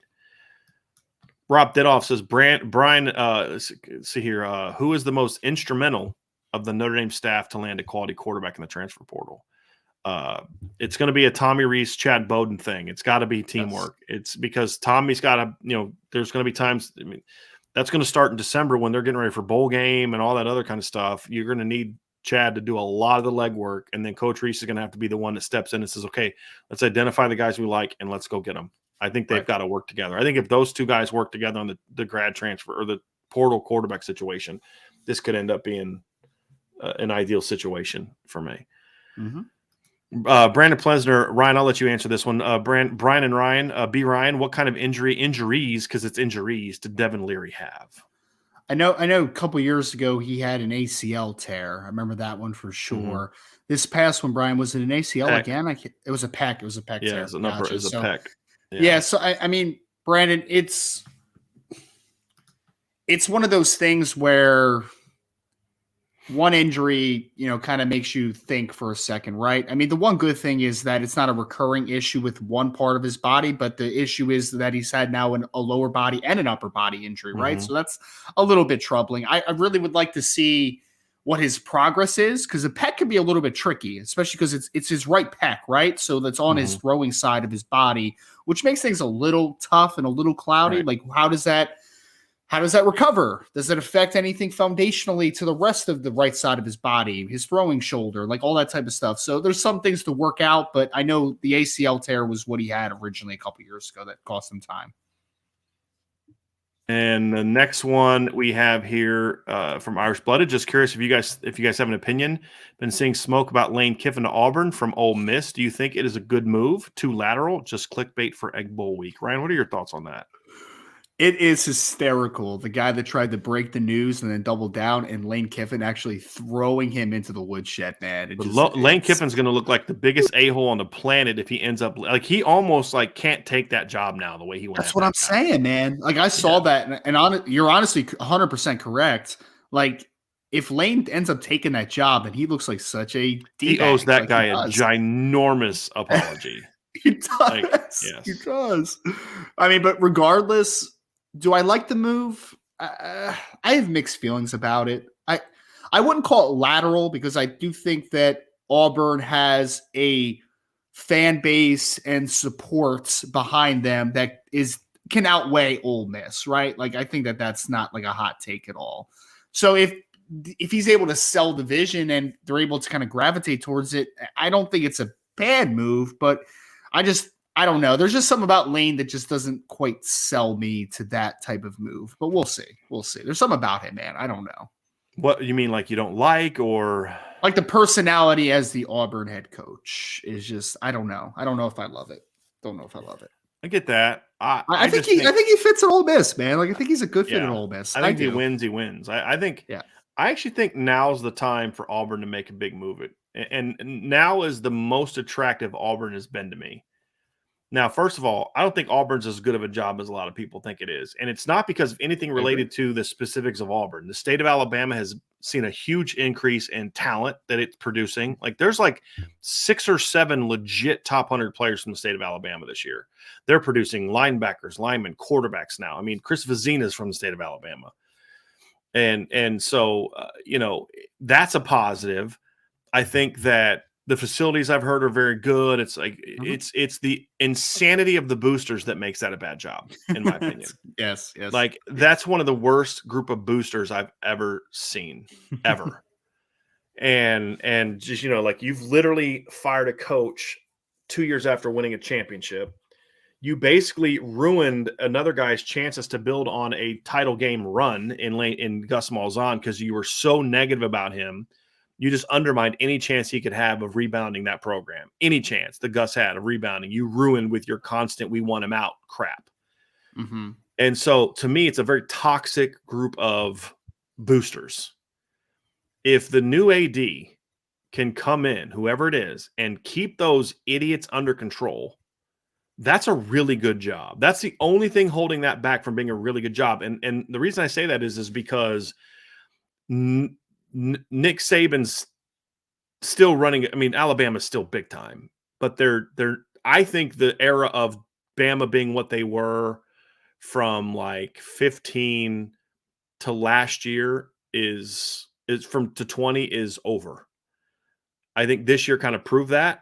I would argue they're closer to being 6-5 than they are 11-0. And, I think the NIL is going to be very bad for Bama, in my opinion. And we're already seeing it a little bit. And I think now's the perfect time because it's not going to be a job. I think they're going to have a hard time replacing him with a proven coach. I do. I I don't think there's going to be like people. Oh, Dabo's going to go there. I just don't see it. Why would Dabo go there? Right. Yeah. I just don't like Lincoln Riley's not leaving USC for Alabama. I don't. Ryan Day's not leaving Ohio State for Alabama. Mm-hmm. Right. Marcus Freeman's not leaving Notre Dame for Alabama. Brian Kelly, he might because he's a mercenary. But you know what I mean. But like, now's the time to say, hey, this is your window. Mm-hmm. If you come in, grow the program, and then once Saban leaves, you start controlling the recruiting in the state. And, and look, Auburn's been one team, even with Brian Harsin almost beat Bama last year. He did, with his backup quarterback. You know what I mean? So Auburn's always going to have talent. They're always going to have talent. There's no doubt. There's resources there. Yep. It's just a bad job because of the boosters. And if that was under control, that's a much better job that I would want. And I think a job with a higher ceiling than Ole Miss. I do. I just don't know if, I don't know. I don't know if I think, like you said, I think Lane is kind of in that he's at a bit of a renegade program. It's the Rebels. It's like, it just fits him. It fits him perfectly. Yeah, it really does. It fits him perfectly. And him and Saban have a good relationship. I don't know if that continues if he takes the Auburn job. It's kind of like, we were cool till you took the USC job, or if you're at Ohio State or Michigan, we were cool till you took, the job at that school. So, we'll kind of see. So last couple here. Let's see here. Right. Brandon Plensler says, would Notre Dame want a potential portal quarterback to come throw for them first? Is that how it works, or do they base it off film? They base it off film. Yeah, I don't think you can put guys through workouts. Brandon Pyatt says, you guys think Chris Terry hits the portal? He was the dude for multiple games and all of a sudden lost reps into the BYU game. I see him leaving. Thoughts, Brandon? I just wanted to pull this up because I want to address this, guys. We're not gonna really do that. Mm-hmm. I think that's incredible, and other people can do whatever they want. I just feel really uncomfortable talking specifically about whether a kid will or should leave. Right. I will say generally, I think a quarterback leaves at some point, but I'm not going to say who or speculate who. I think we will see attrition from this team, but I'm just not super. And Brandon, there's nothing wrong with your question. It's a very fair question. So I'm not calling you out. Because there's a lot of people are going to ask a similar question. And I just want everybody to understand, like, I'm just not comfortable with that, because once I say it, then it gets out there and it gets reported as this is what's going on. And what if the kid isn't thinking about leaving? What if Chris Tyree's like, dude, I'm not going anywhere? And then I've already put that out in the universe. Like, hey, I think Chris Tyree will, I'll have my opinions on things, but I'm not going to really go him. If he goes in the portal, we'll talk about it. If he comes back, we'll talk about how they need to do a better job using him. It's as simple as that. And then that puts a burden on the Notre Dame staff and then Chris Tyree, and that just has a lot of well, and then he may think, well, where's that coming from? Right, exactly. I know Driscoll has connections. Is he talking to somebody that they're saying that because they want me to leave and they want to force me out? Is that where it's coming from? We've already seen from the recruiting perspective, and I know this is a little different, but the media has botched a few things for Notre Dame's this recruiting cycle. Right. So stuff happens, man. I'm going to let these kids kind of do the best they can. And I know I can't stop other people from talking about it, but those people don't work for me. And I'll talk about positions where I think they need to get portal guys. I'm just not comfortable throwing that. Just like I'm not comfortable throwing out names of quarterbacks like that I think they should go at quarterback that aren't out there yet. The only reason I'm talking about Devin Leary is because his season's over with. He's not playing anymore. Tyler Van Dyke, I just mentioned, is like a potential guy whose name is already out there, right? But I really want to try to toe that line just out of respect for the kids and then respect for the Notre Dame staff, because I don't want it to be taken as, oh, he must be saying that because he's talked to somebody. He's plugged in, so he must know something. I just don't want to get into that situation. Chris will have a decision to make, just like a lot of kids will have a decision to make. And whatever he decides, we'll discuss and we'll break down. Yep.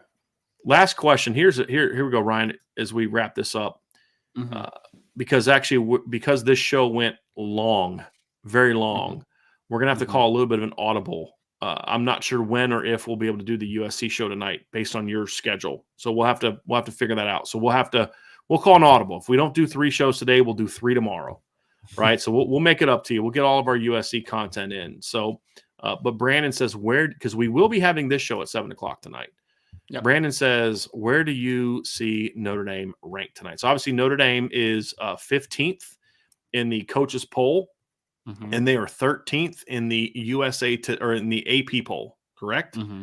So where do I see Notre Dame ranked tonight, Ryan? Do you want to take a first shot at that, answering that question?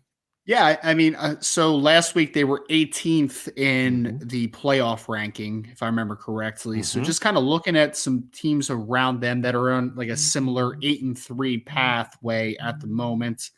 I think Notre Dame could be somewhere, I think 14 to 15, somewhere in that ballpark. I think is pretty realistic. I mean, you're talking about them matching up with guys like UCLA, who's coming off a loss, Florida State, Kansas State, Utah are all 8-3 football teams. So I think somewhere 14, 15, I think makes a lot of sense for Notre Dame tonight, but we'll see.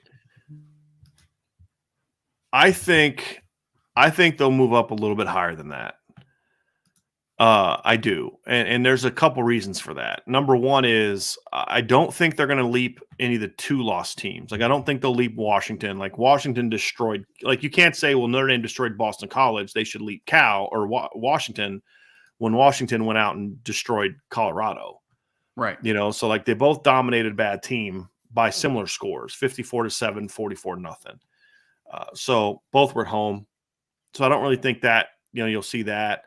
I don't see them leaping, for example, I don't see them leaping Kansas State, who, you know, is at 7-3 this past week, beat West Virginia on the road by 17, maybe. You know, they could look at margin. I don't see it. I think they're going to want to have K-State higher to then booster TCU's resume.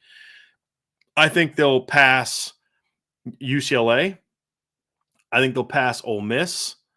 I think they'll pass North Carolina.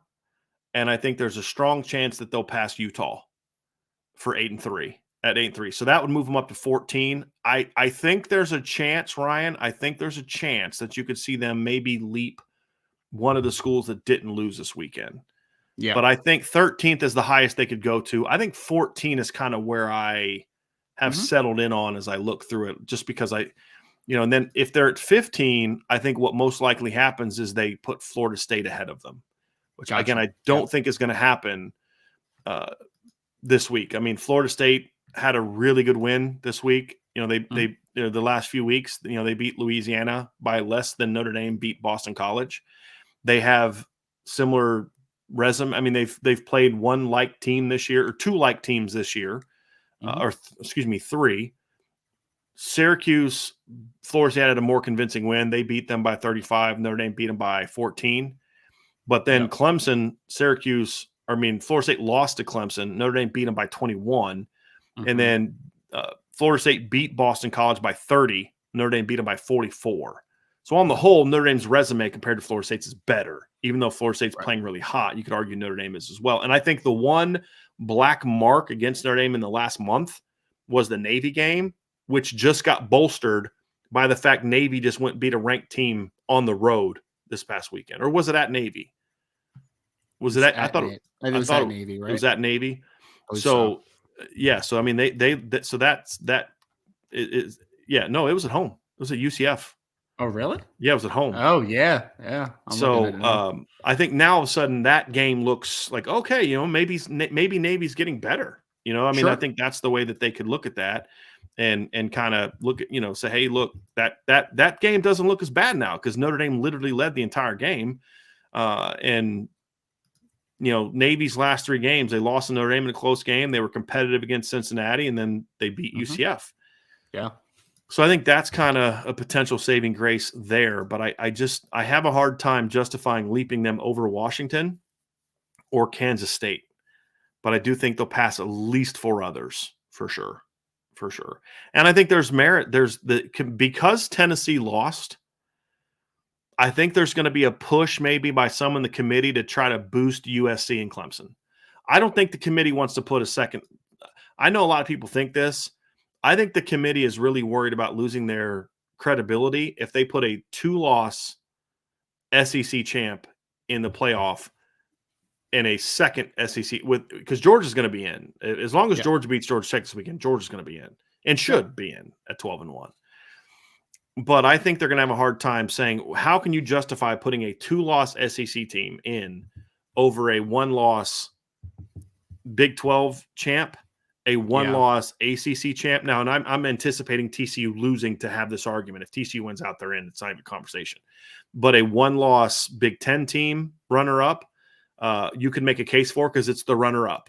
But a 1-loss ACC champ, right? Like Michigan doesn't have a case if they lose to Ohio State. No. Ohio State maybe has a case, but they're both 11-1. Right. They wouldn't have a conference championship. A 2-loss SEC champ like LSU could have a case over Ohio State or Michigan, whichever one loses. I wouldn't make the case of LSU over Ohio State at all, but you could make that case. What I don't think you can do is make a strong argument to have a 2-loss SEC champion as a second SEC team over a 1-loss Pac-12 champ or a 1-loss ACC champ. So it's in your, especially with North Carolina losing, it's going to be in the committee's best interest to give Notre Dame as big of a boost this week as possible. Yeah. And that way, if Notre Dame beats USC, then they can jump Notre Dame quickly into the top 10.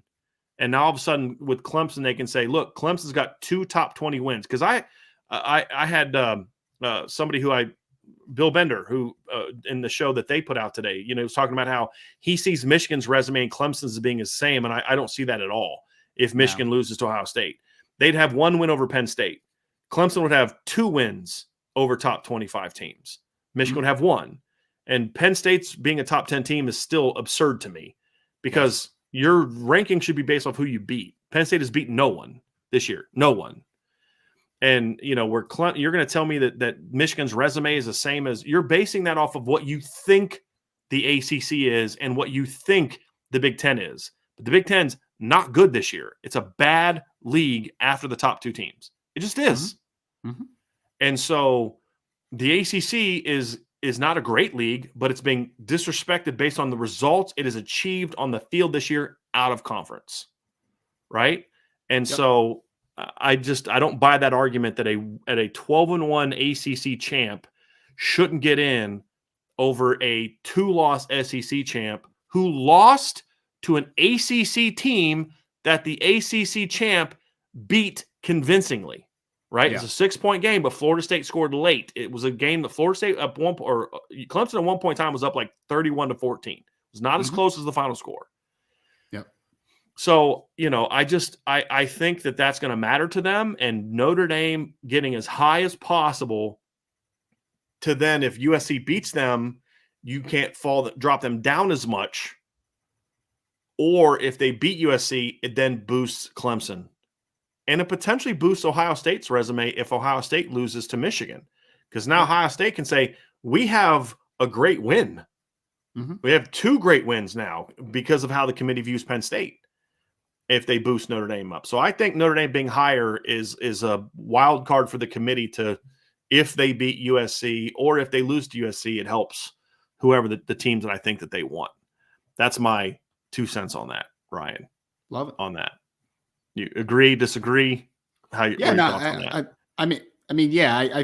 that it's going to be interesting because Michael Campbell, I think, said in the chat even before you kind of started on your kind of opinion that maybe Notre Dame will be up a couple spots even just this week because they want to make it an appealing game for USC, and it makes a ton of sense, right? And kind of going into your thought process, right? I mean, it'll prop up Clemson. It'll prop up, USC if USC is able to beat Notre Dame this week. So I think there's a lot of merit to just over the next couple to have Notre Dame a little bit higher maybe than even some people anticipate because I think that we've seen that propping up already. I mean, think about LSU a couple weeks ago that were probably propped up a little higher just because they were playing Alabama that week. So I think that that's been something that the committee has shown us that they will do just to make wins a little more appealing from that side of things. Yeah. There's some other stuff about the college football playoff. We'll address all that stuff tonight. We'll have a lot of conversations about what will happen if this, if that, if this other things happens. I promise you we'll get it all into that tonight. We're going to go live at 7. So that's going to be our next show because this show went a lot longer than I anticipated. And so we're going to go, our next live tonight is going to be at 7 for the college football playoff show. And so we'll be back for that, and we'll just kind of be here as they're going through the rankings. We'll all be here kind of talking about it live. We'll see where Notre Dame finds, and then we'll have all this conversation about all this stuff afterwards. So And we'll get back to that then. So big day, Ryan, right here. This is it, right? Gap closer, Kenny Minchey, no doubt about it. Big time quarterback, top 100 player. Notre Dame got him. Huge props to Tommy Rees for getting this job done. You now went from 6 months ago, everybody complaining quarterback recruiting, what's it going on, to now in the last 6 months. Because when did CJ commit? He committed in, was it June? He committed in June, correct? I believe it was June. So we're now in a 5-month period where he's gone out and landed 2 top 100 quarterbacks, in my view, in the last 5 months. That's big time. And you got the older kid after the younger kid, which is not normally how it goes. Normally, like, you get the younger kid, and like, I don't know if I want to go there, because like I think that's hurting Ohio State right now. I think what's hurting Ohio State with 23 quarterback recruiting is, there's some kids like, I'm sandwiched between Devin Brown and Donovan, you know what I mean? Like Dylan Raiola or whatever his name is Dylan, right? Like, Dylan no, thank you. And he was able to do that. I think that's big time. Big time. Sure. So very, very happy with that. And we'll have more about it on the website at irishbreakdown.com. You always check that out. And of course, we'll keep talking about it on the message board at boards.irishbreakdown.com. Sign up. I promise you. We had a really interesting thing happen. We had somebody that left the site a month ago and was like, I think I can find something elsewhere, and signed back up yesterday and was like, yeah, nope, I couldn't. So I'm back, which we're glad to have him back. But it's a much funnier story that I just can't get into, but it was very funny, and we're glad to have him back. We got tons going on. And of course, hit that like button, everybody, hit the subscribe button, hit the notification bell, share this podcast. If you're listening via podcast, give us a 5-star review. We would greatly appreciate that. Check out the merch store, right? Get Built Bar. Use promo code Irish Breakdown for 10% off your entire. We're just trying to help y'all save money. Help you save money on Built Bar. Trying to help you save money on the merch store. So you can get this shirt right here. You can get in there. You can get this right here. I think Ryan has. Do you have your Notre Dame hat on today, or your IB hat on today? Right. So you got that hat. I got this hat in the merch store right here. You can get this hat in the merch store right here. You can get. I got more, Ryan. Get this hat in the merch store, which I like. Got to get this hat in the merch store that I like. Like, these are all sweet. These are all fire for me. So some of them are fitted. Some of them are snapbacks. Got some trucker hats. Ryan's got the trucker. So you want to check all those out in the Irish Breakdown merch store, which you can see in the link below. So have a great rest of your day, everybody. We will see you all in about 3 hours at 7 o'clock for our the college football playoff rankings. So we will see you then on the Irish Breakdown podcast.